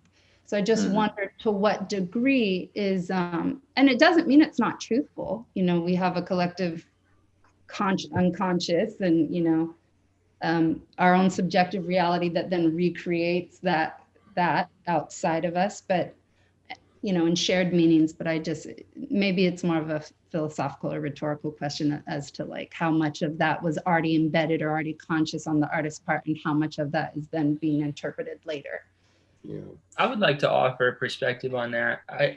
The thing that is coming up for me is I'm wondering, you know, I think that any person who's created anything mythological or archetypal, while there might be a conscious aspect to it, there's always going to have to be an unconscious aspect to it as well. And I think that, you know, for all the people who've ever written the great stories in mythology or archetypal stories, you know, I don't think that they were completely cognizant or conscious of the degree to which they were writing a quote archetypal story or something. They just got these symbols and things kind of welled up through them. And I think there's probably a degree of that in all tarot cards, but particularly in this one. I mean, it seems like she's also, with the veil over the face, kind of playing to some Isis veiled symbolism as well. Yeah. What comes to my mind is the juxtaposition between American women or Western women and Middle Eastern women, where I've spent a lot of time. Of course, American women tend to like to wear bikinis these days and show a lot of flesh, whereas Middle Eastern women cover themselves entirely. And, you know, it has to do with the gaze of the other. There was a cartoon once which showed 2 women in abaya, and they're saying to one another, "Oh, don't you feel sorry for these 2 women that are on the other side of the cartoon that are in bikinis?" And they make them wear bikinis. Yeah, and the American women are saying the same thing about the about the women in the abaya. And so, you know, my partner in reading the Bhagavad Gita made an interesting comment, because she, halfway through our reading, she decided she didn't want to be shown, that she didn't want her face shown in the readings. And so it is shown in the beginning of our readings of the Bhagavad Gita, but halfway through it's not shown anymore. And her point was that, you know, women don't want to be ogled. They want to be approached as a goddess. And so, and our friend Tim Holmes did a painting once of Actaeon and Diana, and the story there was that Actaeon was watching Diana bathe, and she got angry at him and loosed her dogs on him, and they ate him. And because she was angry at being, you know, just an object of observation as opposed to respecting the goddess. And And there's also the engagement, though. We're looking at this person and she's looking at us. Yes. It's that aspect of, I didn't know you were looking at me. I didn't invite you to look at me. You know, I wasn't aware of this. And this versus this is participatory. And she's powerful. You know, she has agency. Yeah. Oh, very much so. I have a question for you when you have the opportunity, because I realized I go did ahead. cut you off. Go. When, for instance, when you painted that image, that was really awesome. I'm not just saying that to be like teacher's pet or something. I didn't paint that, but oh, I thought you painted it. No. This was painted by the picture woman. Of you. The painting of you? I'm referring to the painting of you, not this one. Oh, the painting of me in Vietnam. Okay. Yes, I'm referring back to the question we asked, which is when you described it to us in class, and you said that the whole story of what happened and what you experienced in Vietnam could be seen in the whites of your left eye. Right. Yes. And so that's the image. Yes. And it's, of course, it's, yeah. So, and this is amazing, by the way. Thank you. What, but I'm wondering, when you did this, were you thinking, I really got to show that left eye, the white of my left eye? No. You painted and then come to realize, oh my goodness, that tells everything. No, my problem was that I started to paint portraits, and I realized that my portraits were too true. Okay. And this one is true, and this one is true, and it's sort of neutral, but I'll give you another example. I'll show you another one just to so. And while Skip's looking for that, Nick, your question about the unconscious and dialing into it with anyone doing mixology, I kind of think with like the doodles we're doing, even once I get the structure of it's taken its own and the pen starts running, I may consciously completely know what's going on, but I'm now flowing, and it's not just me. So yeah, and I also think about how Jung wrote in so many of his different books about how, you know, he can't ever really completely exclude the possibility of cryptomnesia if there was ever conscious manipulation of any unconscious contents. Right. That makes me think about, you know, whatever mythologies that might have been coming up that he was apt to use, you know, he had to feel that they were obviously almost entirely unconscious contents. And not it's like a race. It's like a race car at the end of my pencil. Your second painting, that's completely different. Oh, it's completely different. Yeah. But let me just talk about it for a minute. I decided I wanted to paint portraits, so I got into this portrait co-op here at Maryland Hall, and the first day the way they run this co-op is that a person comes and poses for 5 weeks, 3 hours each time, and all the artists that come, about 30 or 40 people come, and they all paint a portrait of this person. And so on this particular day, I walked in. I didn't know who the model was, and I just started to paint, and I went whack, whack, whack, whack, whack, and then I look at it and I said, "Oh my God! I made this woman look like the Grinch who stole Christmas." It literally had greens in it and so on, and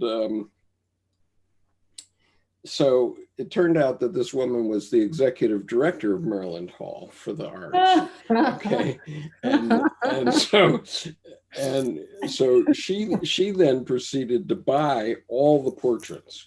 Okay, so there were like 30 portraits that have been created of her over the 5-week period, and I came in on the 5th day, so that was my first day in the co-op. So I had 3 hours to do what others did in 15 hours, and I just whacked it down, right? And so she bought all the portraits, and I thought, well, it's nice to have money and be able to do that and be respectful like that. And then later on, I peeked in the window of her office one time, and she had them all on the wall, and mine was right exactly in the center of this group of portraits. And I said, Linnell, why?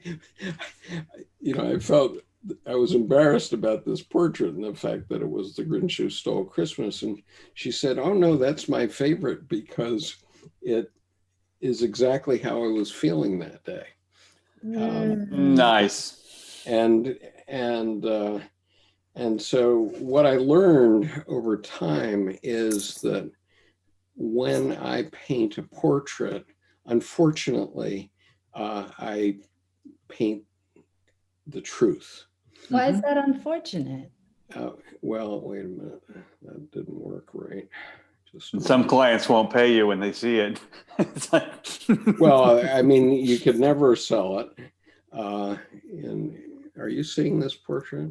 Yes. Yeah. Okay. This isn't the Grinch, right? No, this isn't the one. This is another one. And, I did a series of portraits of this woman. I actually did 11 portraits of her. And so these are like my Helga portraits, right? And if you don't know about that, look up Andrew Wyeth, okay? And Helga portraits. But anyway, I did this portrait of her. And I actually did this portrait. It's about 3 feet by 5 feet in size. And it's watercolor. And I did it in 2 hours. And she now has it over her desk. Did she have a black cat? No. Okay, because over that left eye, there's this cat lying down. I love the calligraphy. Oh. Anyway. But looking back at any case, I just, sometimes these things are too truthful. Okay. Well, I don't know what that means. I think you have such a great expression, emotive expression there in both of those, even in the white of your eye. I mean, there's so much to just evoke. And I find that that's what's great about being up close to wonderful paintings is standing there. I mean, the Ferris Bueller scene is wonderful in the movie where they go in, down to the pixel.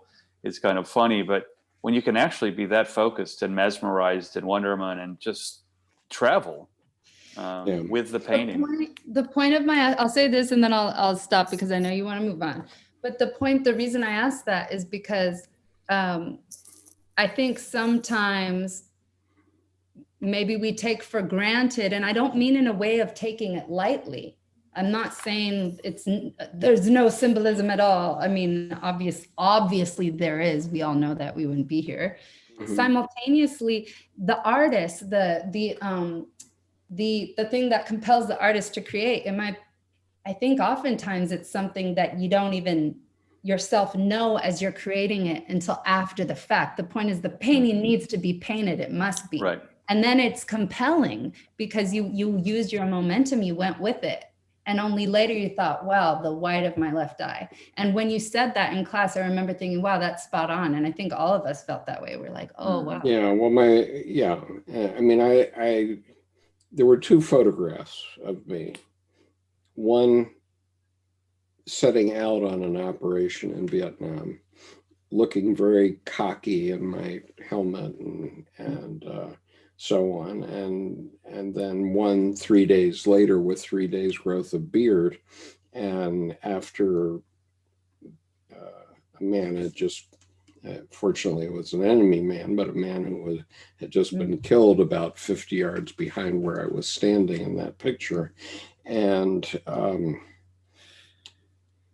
for whatever reason, I decided to paint the after picture first, and I never could do the other one then.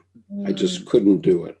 And I looked at this painting that I've shown you just now, and I said, that has everything I have to say about the Vietnam War, that painting. And it's everything I have to say is actually in the white of my left eye. And, you know, and it was completely painted from the unconscious. And so I know how to do that kind of painting. I don't dare do it anymore because it's too honest.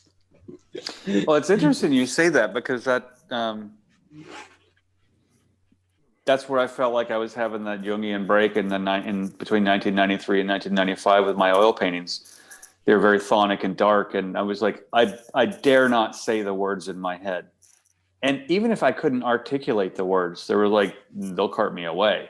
And there's a certain, you wonder if you're going to get lost when you go over the liminal horizon. I mean, do I have enough psychic scuba gear to come back? Is that just a naive fear and I should go ahead and go with it? But it just gave me a healthy respect for, if you're going to swim in the deep, dark end, then, well, swim in the deep, dark end, kind of like the Hermit on that last card with her and that power of her posture. You need to rise to the occasion, otherwise don't get in. And so I get you with too truthful. It sounds like you have a capital T, allegorical truth there too, where that's intense contents that you're dealing with. And you can burn yourself out if you're in it all the time. Okay, so Jordan, I just want to say that your card is going to be next after the Starman card, but you know, the more time that you take in discussion, maybe I'm embarrassed that I don't want it to. You don't want to show it. No, okay. It's fine. I'll hold my comments for the end then, but I have so much more to say on this topic. I just pushed pause on effusive. No, go ahead, Samantha. I'm not trying to shut anybody up. Thank you. I'm just telling. No, I know. I'm hogging, and we're loquacious. Jordan has a lot to say, and he says a lot. And I've been that person in class before. Jordan, we're not picking on you. No, you're supposed to. Oh, that's why I'm here. That's my purpose. Well, the thing I was thinking about, if you wanted to paint, only if you wanted to, you know, because you have free will, but it's like the integration, unless you feel entirely integrated. I don't know that I'm integrated, but right, there's the past. Yeah, definitely, assuredly not. The innocent self, right? The fool. And then you go through stuff. You have a tower moment, and then we try to integrate. I mean, I feel in my own life the same thing, you know, of being innocent, having some stuff happen, having to forgive others and myself, and then wanting to integrate them. So I think if you were to do a third, maybe that's why you couldn't go back to the first one, to you can't unknow what you know, but you can integrate it. And then the other thing I wanted to say, pause, hold on. That was a lot. I have to get caught up. No, you're quite right. You're I just picked up a lot. I was like, is that okay? I'd probably use it if I was going to do a deck for myself. I'd probably use that as my Hermit card. Yeah. Well, the other thing is that what I appreciate about Enrique is that what he said is that when he, and I think we can borrow things from anything, right? And what I appreciate that he said is that when he was first exposed to the Tarot Marseille as a kid or a teen or whatever, there are all these metaphysical shops where he lived in Latin America, and he always thought that was bullshit. But the only place he could buy these cards, maybe he wasn't a teen, he was studying art or whatever, was in that shop. But what drew him was, he said he found the cards beautiful. So what I'm saying is the beauty part that draws people in, you know, we appreciate the images first, and then we can get deeper into it. I thought these were ugly though before I saw him the way he did, you know. Right. And that counts for something. Oh, it surely does. It surely does. And, you know, since all the famous tarot people were in that video, Yeah. who am I to say anything? You know? Well, you're Skip Conover. Yeah, right. All right. Well, let's talk about this Starman card. And here's one of the things that I'll tell you what immediately troubled me about this card, and that was that he changed the name to the Alien instead of the Hermit. Is that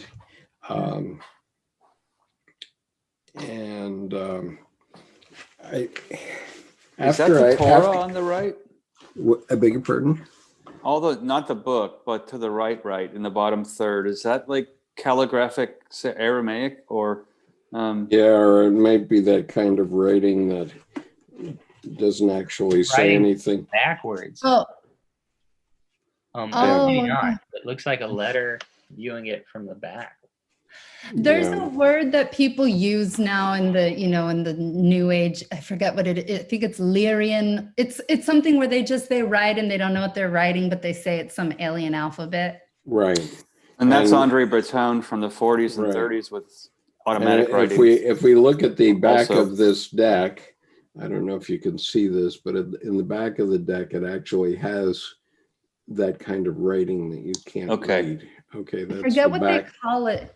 Yeah, we were talking about it in group a couple of weeks back, but it's escaped me again. So it's in my deep unconscious right now. I hear what Nicholas is saying, though. It looks almost as if this person wrote, like if there's glass separating us from them, or maybe a mirror or something, it's like the alien drew it on there. And we only see so one of the things that troubled me about this card is that he changed the name, but then when I read the description, you'll see why it's apt. But the other one that I was troubled by was the Fool card. And this is the Fool. We'll talk about that later on. But he calls this the Sacred Clown instead of the Fool. And there's no idea of stepping off in this card, which is, it seems to me, is a critical element of the Fool. So, you know, I started to not like the deck at that point. And as I said, when I woke up in the middle of the night and opened it and started to look at the images, it was giving me a headache. However, I started to read the descriptions, and then I realized that I really liked this deck. And I started to get into it, and it started to grow on me. And so I want to read this description of the Hermit here. Let's see. Okay, so the Alien. I bring back knowledge from distant places.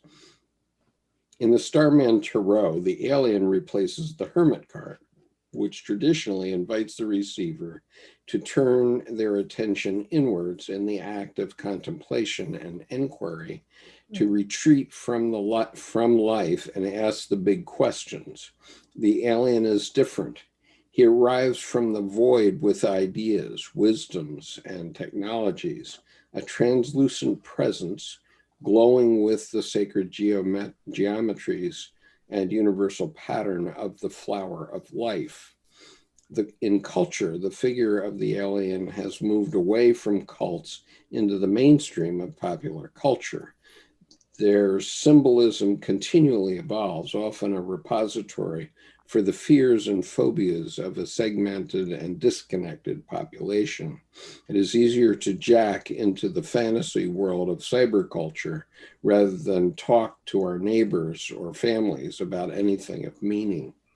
Overwhelmed with information and content, we aren't able to distinguish truth from falsehood, verify the source, and to understand the context in which it arose. We feel confused, disempowered, and a nagging sense of alienation. In a world where distance or remoteness enables and creates space for imaginary lives, snapshots of the good life, all glowing smiles, it can be easy to feel estranged, different, and not part of the gang. We simply don't belong.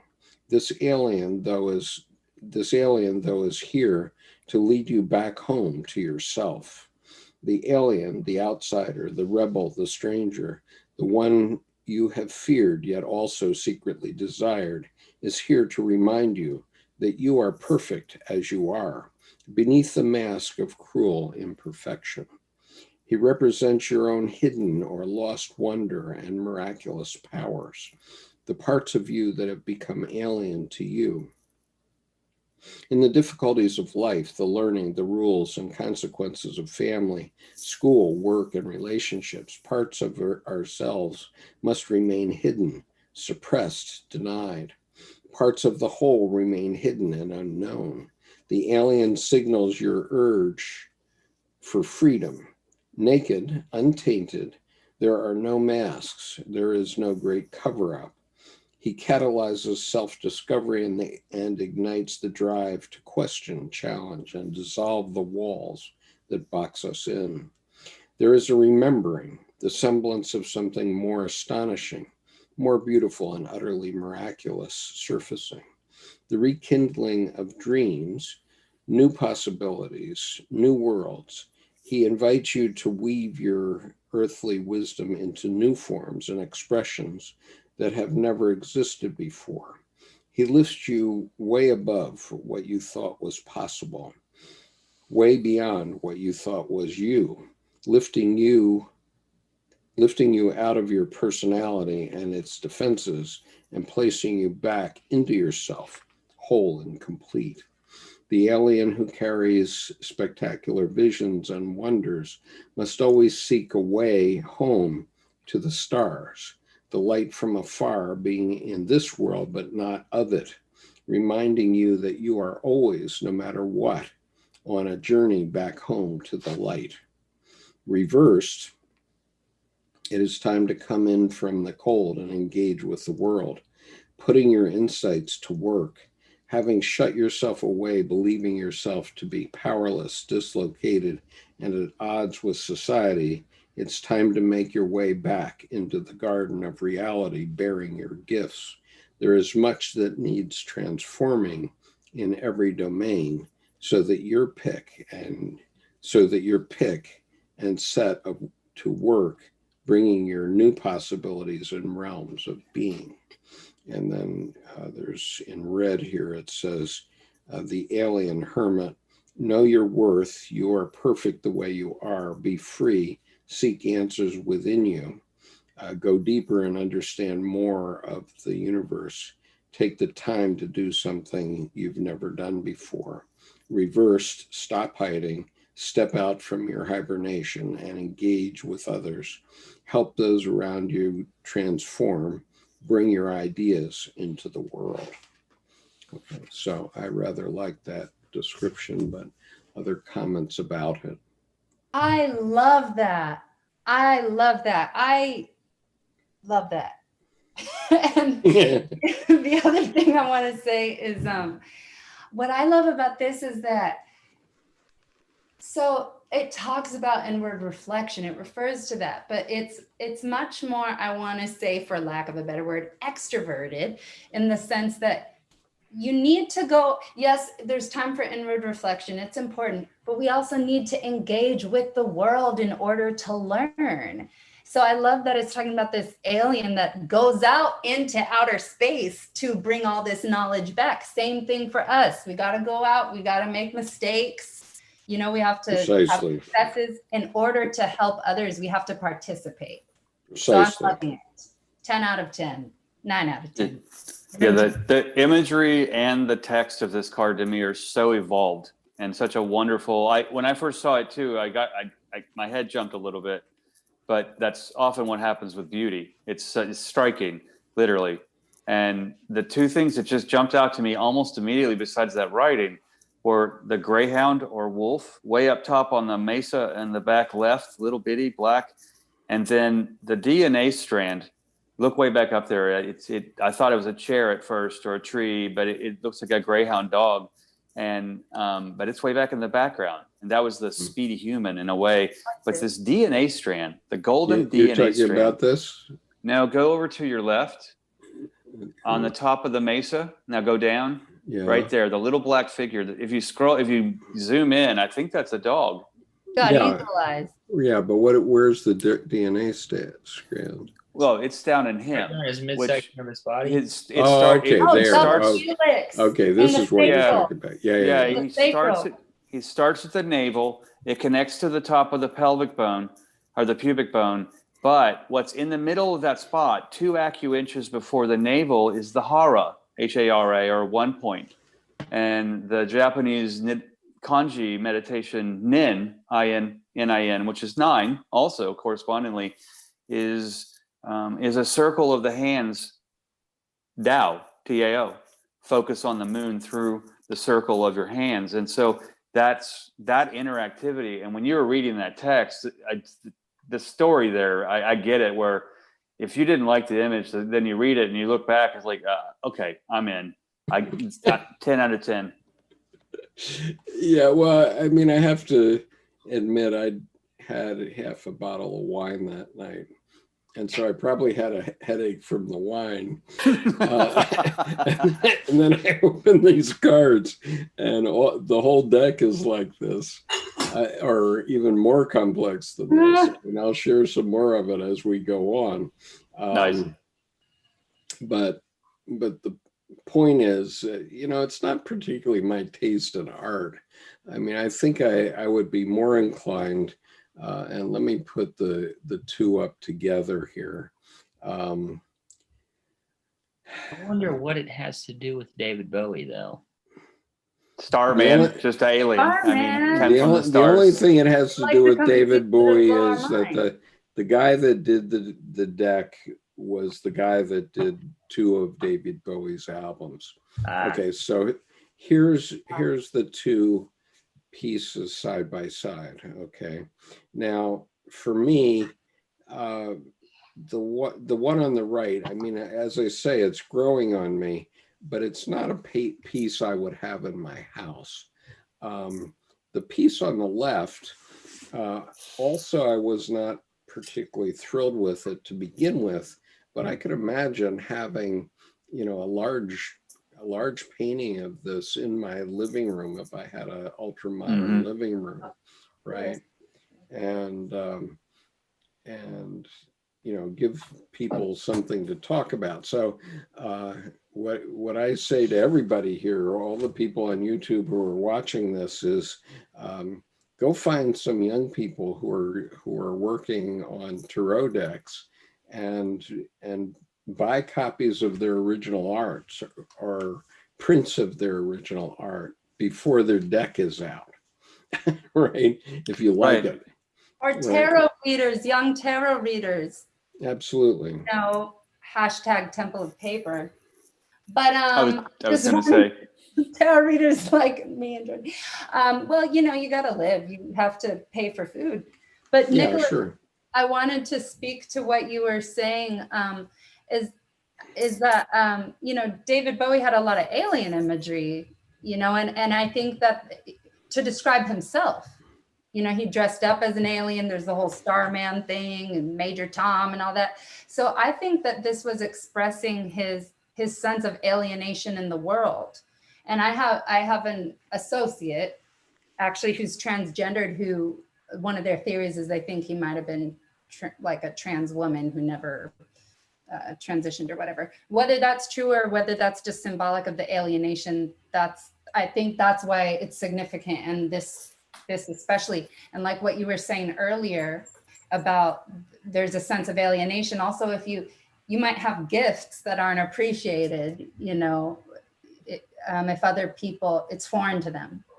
Right. So the artist on this is David De Angelis, and he did the art for 2 Bowie albums, Outside and Earthling. Those were the 2 albums that he did the artwork for. And so let's see.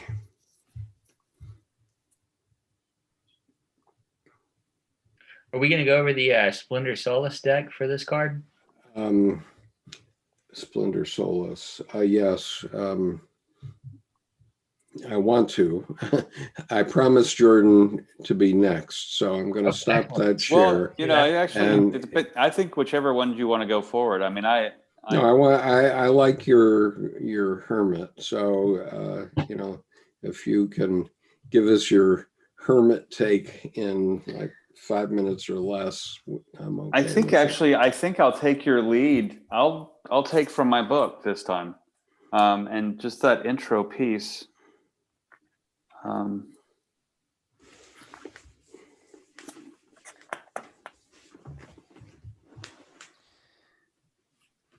This is the Hermit from Tarot in the Land of Mysterium, published 2011 from Schiffer, available on Amazon. 9, the Hermit. The Hermit indicates your interactivity and the clarity you see in mysteries and things that seem to lack form in darkness. His experience is similar to a walk through your mind or a walk around a cloister. You may be acutely aware of completed cycles of your experiences. Focus on these clearly. Meditate on them from within. The Hermit provides a time and a place to be active inside. Others may not see what you see or feel, and what you see and feel. The Hermit is not stationary. He is both bow and arrow as one. With this thought, the bow and arrow do not maintain or hold static perspectives. Now is a poignant time to sense your perspective and believe in what you feel. The Hermit indicates a clarity of vision into mysteries. Think enlightenment. Think inner illumination. The Hermit encourages long walks. Listen to the sounds that your feet make as you walk. Be silently aware of where they are. I love that. Yes, I thought that was beautifully written also. Thank you. Yeah. Thank you, Jordan. You wrote that. You're welcome. Yeah, that comes from my book, The Imagination Primer, that comes with the deck. Cool. That's awesome. Thank you, Skip, for that. Yep, you're welcome. Okay, so Nick, you wanted, which deck did you want? Yeah, I'm just curious to see the Splendor Solas deck. Oh, the Splendor Solas deck. Okay, let me get that up here. Here it is, I think. All right, so here's the Splendor Solas, and this is a very interesting image. So by all means, we should share this tonight. So this is it. And Shamanic dismemberment, right? Yeah. Very literally. What? Shamanic dismemberment. Well, this is before they knew there were shamans, because this was, or maybe they knew, I don't know, but this is from the Splendor Solas deck. So these pieces were done before 1582, and let's see here. Let me get this. All right, I need to find the description here because you need that. And Samantha, that your hypervision was a concept that from my card that that really resonated with me when you said hypervision, because that's what I had put from emanating from the eyes. But isn't that's clairvoyance? If you think about it, that's what I think it represents. Right. It's Yes. clairvoyance. It's intuition. It's taking things from a place that you didn't know was there. Right. And I think it's all with the Hermit, it's all the clairs, clairvoyance, audience, and even gustance of taste, that you're very aware of everything in your surroundings. Right. Okay, so here's the Splendor Solas card called The Alchemy of the Hermit. And let me just read what she says here about it. Actually, I suppose I could read it out of my new book. Bigger book. In my bigger book, and it will be easier for I appreciated that, because I have to get it my lousy eyes to read it. Okay, here we go. I am the golden head, inner alchemy of the hermit, prophet of the eternal, magus of the voice of power. I come to help you seek wisdom from above and actively receive divine inspiration. I am artisan of the intelligence of will, preparing all to experience the existence of the primordial glory. All Jupiter's sun experiences in the four worlds are woven into my alchemical path. The hermit, attaining to freedom through stern discipline, hears the message of Mithraic light given by the warrior guardian at the door of the higher mysteries. I have slain you that you may possess abundant life. Discarded parts are made sacred to fertilize virgin earth and bring forth fruits unnumbered. The hermit goes forward, bearing the alchemical quintessence as a golden lantern of truth. I am the inward vision of that lamp, my golden head, the ancient symbol of the alchemists. As radiant microcosm, its golden sun center shines bright, guiding a delighted obedience to the divine beloved. Dear alchemist, know that along the way, the will is differentiated into manifold helpers. They ensure karmic events and consequences and are named and faced, that the warrior garden of your soul may enact sacred transformations and abundant life be your golden attainment. So this is the golden head. Comments? I don't have anything. I wish I did, but I don't. I just have a question. Sure. What is shamanic dismemberment? What is that? Well, we have to be, this card is often related to trauma also. And the point is that we have to make those mistakes, those mistakes you were talking about in life. We have to make those mistakes. Sometimes we make them intentionally, but sometimes we just get crushed by them one way or another. So, I don't know if it was a mistake for me to be in the Marines. I joined the Marines because I didn't want to be in the Army. and I got stopped when I broke my leg. Okay. And so, was that a good thing or a bad thing? Well, I have an artificial ankle as a result of it. But on the other hand, after that, and because I was laid up for 13 weeks to repair my ankle, I thought of something else to do, which was to start this business that 15 years later we took public after 2 more traumas, okay, which I won't get into. And so, I've been chopped up like that body any number of times in many different ways, and that's how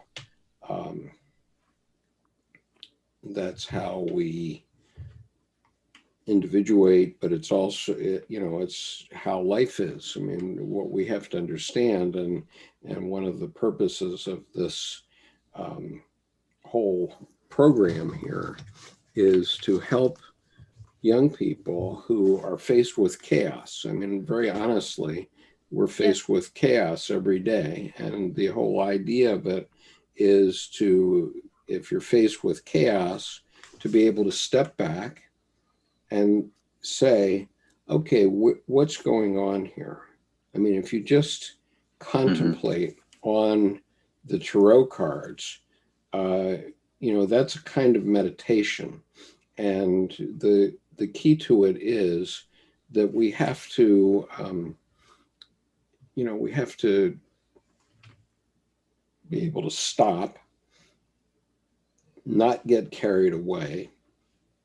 You know, I worry very often about the 22 former servicemen who commit suicide every day.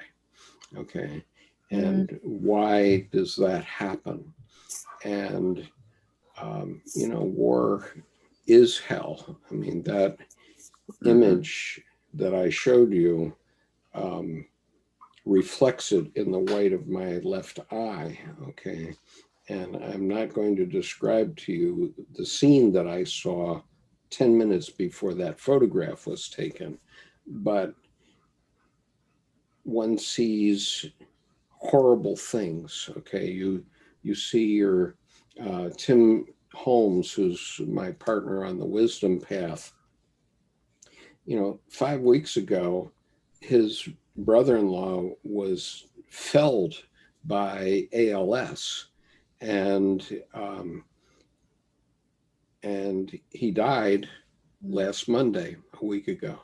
Okay, and so in 4 weeks' time, he went from being a healthy adult male living in the mountains of Montana to being a helpless person who had to be brought into town. Tim had to build a ramp up into his house so that he could be pushed up into his house and so on for as long as he lived. And he only lived 4 weeks and then he died.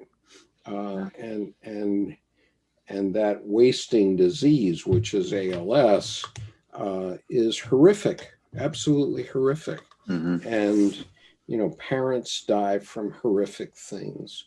And you experience these things. I mean, I watched my father die slowly for 15 years. He smoked for 60 years. My father smoked for 60 years. And he stopped the day they had to put him on oxygen. Okay. And then he couldn't be smoking anymore. And so then he was on oxygen for 15 years and died of emphysema. And he went from a robust adult male to he probably weighed 100 pounds when he died, I suppose. Wow. And so we see horrific things in our lives. Okay, if you're young, maybe you haven't experienced that, but I have. I had a young man die next to me in an automobile when I was 18 years old, and I had to identify his body in the hospital, and he had a broken neck, and his neck bone was coming out from his neck when I had to identify his body. And I was far from my parents. My parents were in Japan, and it was in Pennsylvania that this happened. And his parents were in the army, and they were in Rome. And so, you know, but for the grace of God, go you or go I. You know, those things have passed me by many times. And if you're young, maybe you haven't experienced those things yet, but we experience horrific things in our lives. And so we need to be able to step back, you know, and take a breath, you know, and these guys that have been in Iraq, they've seen terrible things. They've seen their colleagues' legs blown off. I mean, look at Tammy Duckworth. She lost both her legs in Iraq, but you know, she survived. Why did she survive? Because her fellow soldiers got her out of the helicopter and got her help before she bled to death. Okay. And so, you know, just having seen that, not being Tammy, but being somebody who helped Tammy, right? Yeah. It's very traumatic. I mean, I had a black man, a black Marine died in my arms in Vietnam, literally died in my arms. The day after that photograph was taken, actually. And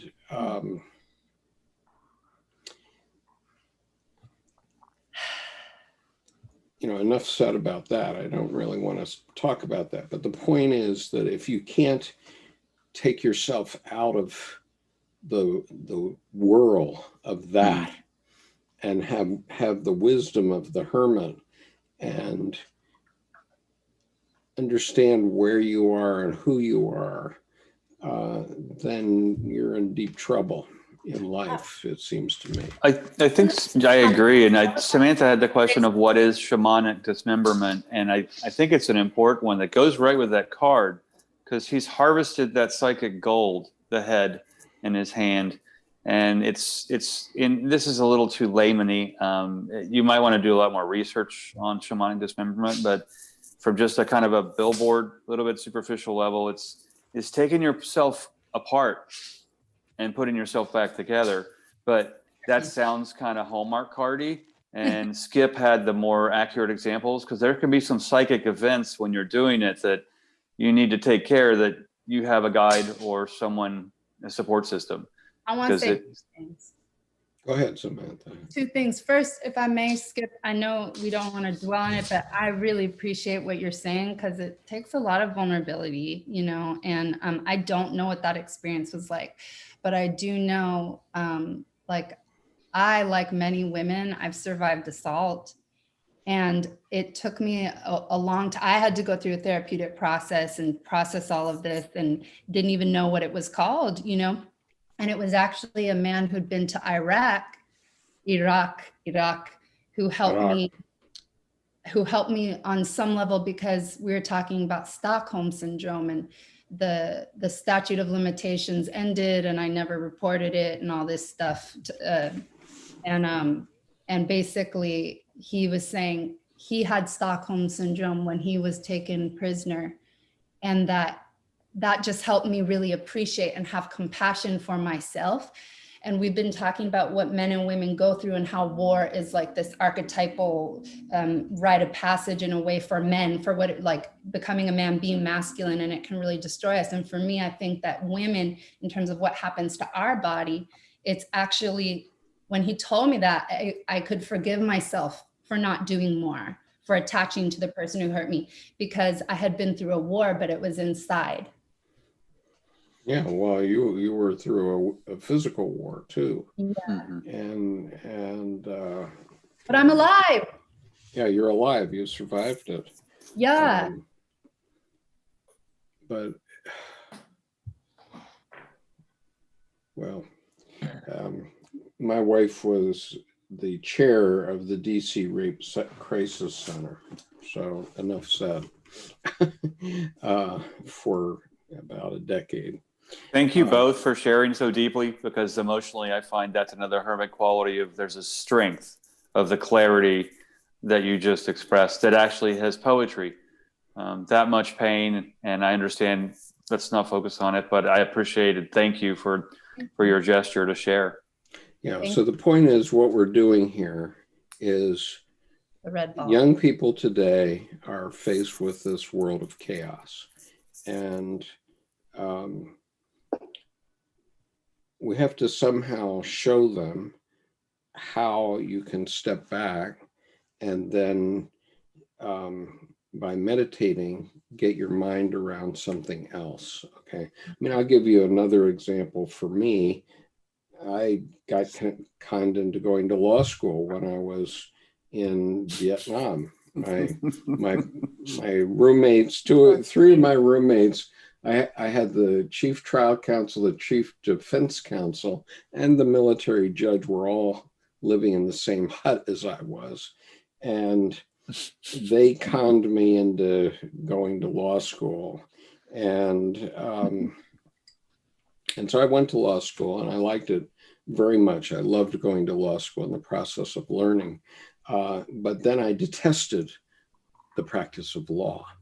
And so if you think about that, now here I came back from Vietnam. I said, okay, I'm going to rebuild myself as a civilian, and I'm going to be a lawyer. And then, oh, by the way, I get to the end of 5 years and I say, I really detest this. I don't want to do this for the rest of my life. And actually, it was earlier than that.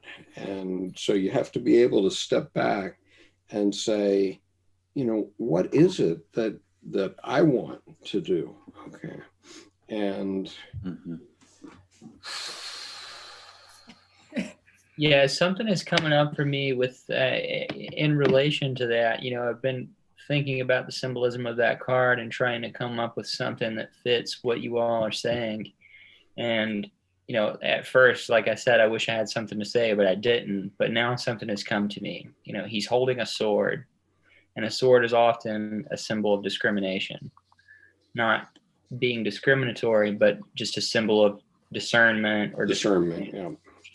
And he also cuts off the hands and the feet.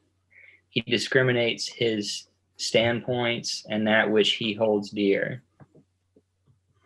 I think that that's a pretty accurate summation of what you've been describing as, a lot of the struggles young people might face, and, a false sense of self, or thinking that this path might be for you and taking it and finding out later that it's not. You might need to really discriminate your standpoints and that which you hold dear.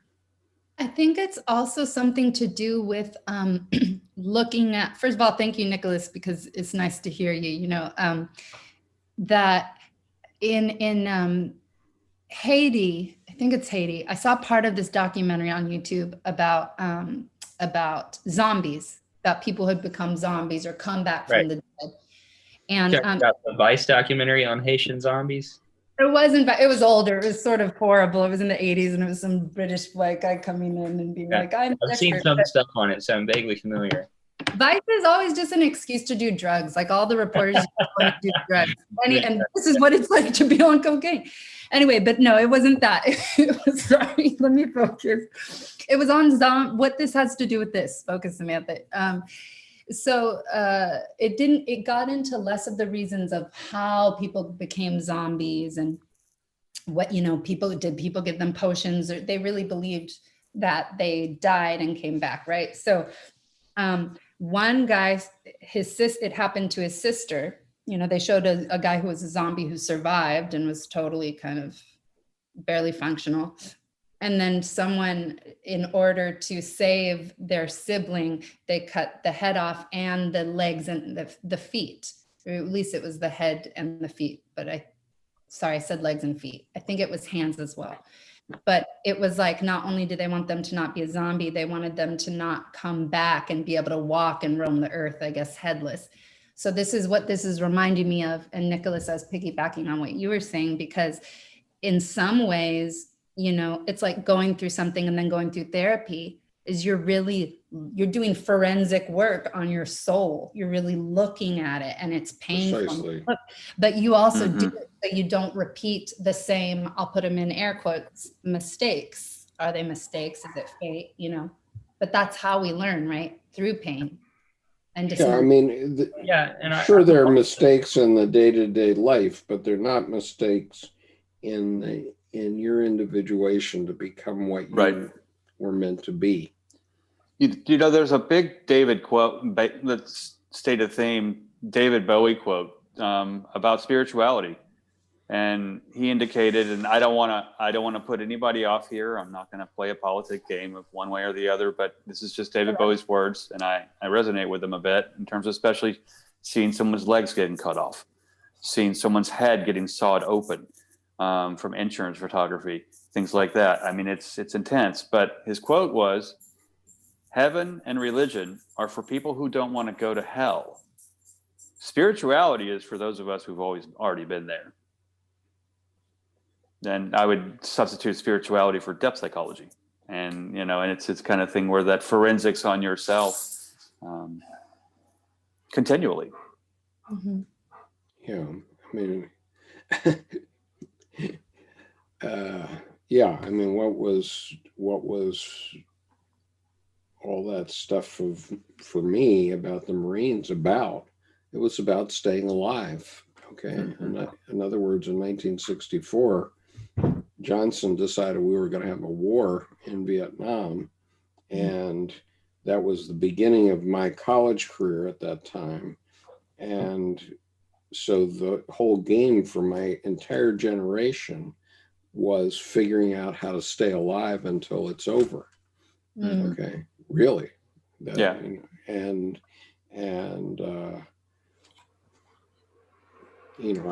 I wasn't going to be a coward. I didn't want to be a coward or what I thought was a coward. It turned out that I have a different attitude about the people who didn't serve later, but only 16 out of 180 men in my graduating class from college actually served.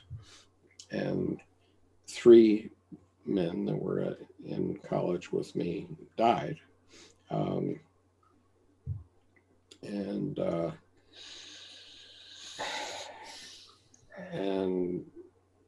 I continued on in the Marines, and most of the guys that I was in the Marines with got out. Even Jim Webb, who's was the senator from Virginia, and had been the Secretary of the Navy when he was 39 years old. He had written a book called Fields of Fire, but he got out of the Corps when he was a captain. He didn't stay in. And so most of the guys that were my contemporaries on active duty during Vietnam got out. They got a snootful and got out. And I decided to stay and to do the reserve thing. I'm very glad I did, because now I have lifetime health care thanks to it. And so As you should. Yeah, one would think. I mean, Right. when they say ground pounder, it's a serious thing. It's one thing to run 10 miles in a pack when you're 20 and in combat boots. This was before Nike figured out that you could make good running shoes. Right. But when You were on Flintstone boots, nice stone with straps. 50 years later, you end up getting your joints replaced, So anyway, let's do a couple of things. One is I have a bunch of other cards that we haven't looked at or talked about. And so I want to do a lightning round on these other cards. And this is going to be, there's 4 cards in this next slide. And they are, I'll tell you what they are as I bring them up, but just each one of you take a minute or two to describe some fact about each one of these. Okay, so the top 2 cards here are Melissa Townsend's 2 cards. This is the Hermit that she uses. And this is the Hermit that she did at the El Ted's restaurant. So she made 2 decks. This is the Sasura Baito deck by Stacia Burrington. And then this deck is the Mystic Mondays deck. So so Jordan, you go last. Samantha, do you have any comments about any of these? Okay, I did a 1-word quick draw from my lexicon, my mental lexicon, and I'm going to be honest with what I saw. So it is Asian, playful, rustic, feminine. And I zeroed in on the feminine and I went, oh God, because I get claustrophobic, usually in elevators. but I just realized, like her hermitage doesn't look good to me. Her hermitage, there's nothing on the wall. And then I realized that background looks like it could be reflective. Like she's, I mean, it probably speaks to whatever's going on in my subconscious mind or anxiety or something, but it's like nothing but your own reflection in an empty room, and like, contemplating that. But I suppose it's necessary. And I've never seen any, I'll say that the top right, I'm the only other tarot card I've seen with the chakras and fire and the lights, the different colors like that is somewhat similar, is in the mother piece. That's Yeah, very interesting. Yes, I remember that now. Nick, comments on this one? Yeah, sure. I'll give a few. Let's see. For the top left one, appears to be a monk of some sort, presumably in a monastery or a hermitage. The bottom left one just looks to me like somebody who appreciates nature, who is on a solo hike. The top right, obviously somebody meditating. Maybe they're on a mountain inwardly. And the bottom card, if I can be honest, it doesn't do a lot for me. I mean, there's so very little there to go on. I can't really say anything. But I will say I am going to have to check out, guys. So it's great to be with you all. And I look forward to next week. So see you next week for the Wheel of Fortune. Excellent. And 2 weeks from tonight, Nick is going to hold forth on the Kabbalah. Okay, Jordan, comments on these? I'm just going to run a smooth, quick turbo read through them. I'll go top left, top right, bottom left, bottom right. And it's hold what you hold dear near your heart. Feel the brightness. Top right. All the energies in the earth, one by one, up you are within you. Unite them to emanate them from above. Bottom left. Sit in your own nature. Find your own self-shadow connected with the earth. And then bottom right, beware of mirrors. Close the two eyes to open the third. The reflective surface is your enemy. The interior surfaces are your ally. Nice. Okay, in fairness to the author of the Mystic Mondays, since she sort of got short shrift here, and I'm just looking for her name. No, I don't see it right now. Okay, I'm going to read from her book because that'll flesh it out a little bit for you, Samantha. Soul searching is the name of the game, and you've decided to take the time to explore that aspect of yourself. Wide-eyed truth seeker, you implore the deepest depths of your being so that you can know yourself in ways you didn't know before. There was a certain restlessness with how you were living your day-to-day, knowing that there is a deeper meaning to life. Soul searching tends to be a solo journey, so you may be finding yourself withdrawing from social activities and retreating inside yourself. You are seeking your deep inner truth and defining your core values, and if that means a night in with a glass of wine, then so be it. You're seeking alignment with your mind, body, and soul, and are finding new ways of consciously prioritizing your beliefs into your daily life. The Hermit asks that you take the time out of your busy schedule to connect with your higher self. Having trouble managing your day-to-day life has ignited your feelings of dissatisfaction. In need of spiritual sanity, this is a great time to evaluate your priorities. A lack of inner reflection can cause you to miss the greater purpose in your life. Beware of sinking too deep into isolation and becoming disconnected from the outside world. It is totally fine to seclude yourself, to find clarity and purpose, but don't create your own confinement. Remember that this period of reflection is a choice, and you can free yourself from your own imprisonment at any time. Know that you are not alone, and that whenever you decide to reach out, a helping hand will be there to support you. Now, so I think that one of the things that that says is that we should always look at both the image and the writing, because I think that that card was much more meaningful. And once I read that, and I want to share. Skip, I would agree. And I used to always say intention is overrated. It's more important the way it comes across. But once it comes across, go back to the intent and see the once upon a time of where it began. Because it really fills the story, fills the vessel.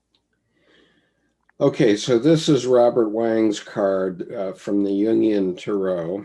And there's a lot going on in this card. I'm not going to get into it in great detail here because we're again running into a 3-hour session. I guess I can read this very short description from Robert Wang. This is from The Perfect Tarot Divination by Robert Wang, through astrology, Kabbalah, and principles of Jungian interpretation. Okay, the Hermit is the light bearer who brings inspiration and guidance, sometimes from above and sometimes from a more mundane source. Virgo is a very orderly and controlled sign of Earth. Under positive aspects, it is honest and thoughtful, having high ideals which are usually grounded. This card, like the Lover, is ruled by the Chariot. The Hermit expresses all of the brilliant intellectual qualities of Mercury, which are here grounded. Thoughtfulness, industriousness, and honesty are the keynote. And also, although there may be high ideals, a person maintains a rational overview. In fact, reason over force is the keynote here. The Hermit may also be understood as the benevolent guide, a teacher who is at a very high spiritual level an initiator. So to some extent, whatever results from the activities of this card can be considered to be an important part of life's learning experiences. Of course, the experiences necessary for growth may not always be pleasant. General meanings, guidance, honesty, revealing, light-bearing, thoughtfulness, contemplation, industriousness, high ideals, but always grounded, quick temper, but not combative, preferring reason to force, withdrawal, ingenuousness, discrimination, active and mercurial. The body, abdomen, and bowels, negative, pettiness, holding grudges, and other reversals of the general meanings indicated. Because this is such an inherently positive card, the forces required to make it negative must be substantial. So that's Robert Wang's take on this. And of course, we've got the Star of David here. I like that he's done it from a zodiacal mandala, the 12-sectored, to do 2 trines to create the Star of David. Yes. Okay, and let's see, this, I don't know if this is the last one, but I have traditionally been showing these 4 cards together, so I will do it again. This is the Golden Dawn card. This is the Thoth deck. And of course, here's the Marseille, and here's the Rider Waite. Now, I do think that the Jodorowski write-up about the Hermit is important. So what I would like to do is next week, begin the session next week with a reading of Jodorowsky's discussion of the Hermit, and then we'll move on to the Wheel of Fortune. That'll make a nice segue to intro into the session. Bring this back in and then move on into the wheel. That'll be a great. Yeah. I appreciate that. Okay, so the Golden Dawn is, the Paul Foster Case, and Crowley is the Thoth deck, and those are there are lots of books about both of those guys. So, and I did buy that book. Tarology. Yes, yeah, I think that's what it's called. He's written others as well. And so, but I haven't gotten it yet. So Michael says, in my terminology, 9 evokes 3 times 3, which supports the idea of discrimination, as 3 is the first real active number, and 3 times 3 is an activity regarding activity, refining your activity. And so, yes, thank you, Michael. That's a good point. The mata activity, if sifting the essential from the non-essential, the dismemberment of limbs signify the same. It gets rid of the unnecessary elements of the body and the unnecessarily elements of the psyche as well. Right. We have to shut off things that we don't need anymore.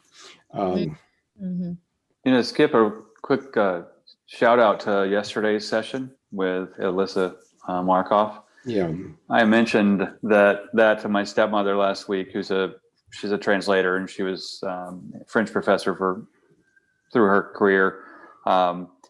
But she's into Sophia as well. And so lo and behold, I mentioned that, and then this shows up on my doorstep by UPS today. It's The Alphabet versus the Goddess by Leonard Slane. And I was just, you kind of just mention something when you're talking to your family on the phone, and then she's like, oh, maybe he's not read this. And so she just sent it along. So I thought you'd get a kick out of the synchronicity there. Yeah, cool. I do have one more screen here, so I will share it. This is the 3 other decks.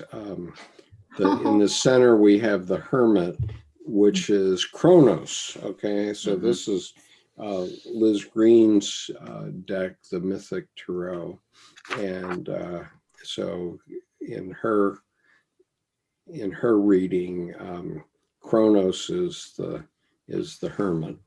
And of course, you see the scythe of time here with Kronos. Chronological, right? Yeah, I'm not going to get into that anymore. The Hermit is from, this one is from the Linestrider deck by Siolo Thompson. And this one is from the Spirit Song deck by, I don't recall. It's so sweet. That deck is so cozy. Yeah. So, you can see that some decks may appeal to women a little bit more than others, because there's quite a difference between the koala bear and old man Kronos there that used to eat his children. Right. All 4 of them in his stomach. Right. I didn't know about that, but I like them all. Yeah. Okay. So Samantha, thank you very much for being here to offer a counterpoint. And Georgia, thank you for joining us tonight. It was good to see you. Well, I want to thank everyone. I really enjoyed it, but I think I belong in the YouTube group because I'm not going to be a verbal participant. So that's where I'll go next time. But thank you all very, very much. Thanks for coming. You're welcome, and anytime. And I guess you must have gotten my notice this evening, so you'll be reminded every week of what we're working on. But I'll go to YouTube. And thank you again, everyone. Thank you so much. It was a great class. Right, and thank you to all our YouTube followers, because we still have 17 following us, and at the top we had I think it was over 25, which I think is the biggest simultaneous viewing that I've had in the last 4.5 years. So, Endurance. yeah, so one of the things that I'm seeing, and I saw at the Barnes and Noble this week when I bought the Starman Tarot, is that there is huge interest in the Tarot and in understanding these things. People have a burning need to have some handle on the spiritual side of life.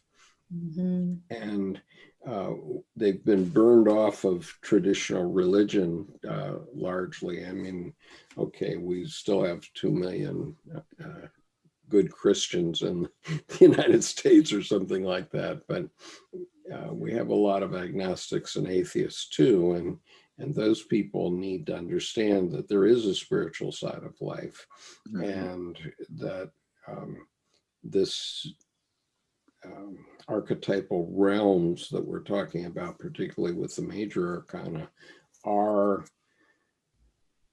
standard for all human life. Okay, I'm sure we can find tarot decks in any country you want to choose, and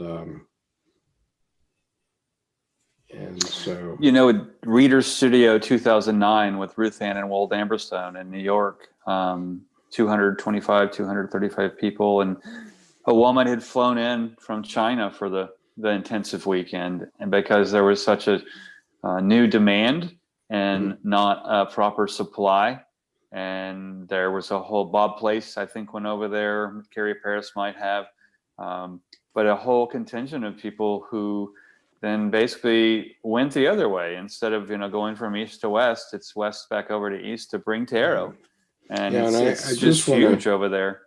I just want to bring this back to your attention. This is this Color Your Own Tarot outfit by Mary Packard. And, you know, the point is that if you want to start contemplating, one good way to do it would be to think about making your own tarot deck. And you don't have to be so creative that you can paint your own tarot deck. You can paint one that is sort of like a paint by numbers thing, but you know, Skip, that's a wonderful piece, because even with the doodles, for example, once it's tracked and I'm just following along and there's some structure and there's, oh, it's going to need this, and it becomes coloration, you wonderfully get lost in just the coloring and just the flow of, and I look down and, oh, my lines are all off, nothing's parallel, and, you know, the editor kind of comes and goes, but that's the architect in me, and there starts to be a fluidity, and I love the getting found by being lost like that, because just in the coloring, well, you engage your psyche, and you do, you know. And I remember when the adult coloring books came out a few years back, about 10 years ago, and my wife kindly got me one and a set of pencils to go with it. And so I said, oh, okay, what's this about? You know, I was had a coloring book when I was like 9 or something like that. Relax. And what I did was I just, the first time there was a mandala in the book, and the very first time I just would pick a spot in the book that I wanted to fill. And then I just let my hand go back and forth across the colors, and then sort of randomly go down on the pencils. And so I started to get colors filled in. And after about an hour, I just wept. Okay, I just started to weep. And so for me, that's a sure sign that I've had a numinous experience with myself. Okay, with the capital S, self. Okay, and so, you know, our viewers here should not laugh at these things, because you want to, in your life, have a connection with yourself, your capital S self. That's your inner being, and creativity is the way to get that connection. And it can be as simple as as filling in an adult coloring book, honestly. Mhm. It doesn't have to be a tarot deck, but a tarot deck would be a terrific way to do it. And Color's so evocative. pardon? It's so evocative, you know. Surely, yeah. even And the just- discipline of the ritual, it takes the body out and puts the psyche in, puts the self in. Yeah. So anyway, it's been delightful to see you all here. And George, I hope we haven't bored you. You seem to be here still. No. It's been very interesting. It's actually been very affirming and validating. And Terrific. I am familiar with almost everything everybody talked about. So I enjoyed it very much. Terrific. Sweet. Okay. All right. Thank you Well, very talk to much. you guys soon. See you next week. See you guys. Bye And now. oh, don't forget Saturday. Saturday we have Gary Sparks. I don't have the time, but it's on the wisdom path. Gary Sparks is a Jungian analyst, and he's going to talk about Jung's first mandala. And it's going to be a very interesting talk. I'll be putting that out. And also, my friend Jean Raffa is just publishing a book. It's going to be launched on November the 17th, and it's called The Soul's Twins. And she's kindly asked me to interview her in the launch of the book. So I'll be doing that on Facebook with her on the 17th of November. And it's Rafa with two F's, R-A-F-F-A? R-A-F-F-A. Yep, Jean, J-E-A-N. And so Jean has agreed to appear with us to talk about her book on, I think it's let me just double check here. The date is December the 6th. December 6th at about 1 p.m., I think. And so Jean will be in a Wisdom Path colloquium. The interview on the 17th when she launches her book is just going to be between me and Jeannie. But then she's going to do a Wisdom Path colloquium where she can be questioned on the 6th of December. And Jean is a longtime friend of mine. And when she wrote her last book, which is called Healing the Sacred Divine, and which won the Wilbur Award that year that it was published. I don't recall what year exactly it was, but she sent me a manuscript of it, and I wrote a review of it on Amazon, and I sent her a blurb, which ends up on her dust cover for that book. So I'm very pleased about that. So That's great. That's great. She's Wonderful. a terrific writer, and I have a galley of the new book, The Soul's Twins, and I urge everyone to pay attention to those things. And you can pre-order it on Amazon, Cool. which I've already done. Okay, so peace, everyone. Peace. Bye-bye, Samantha.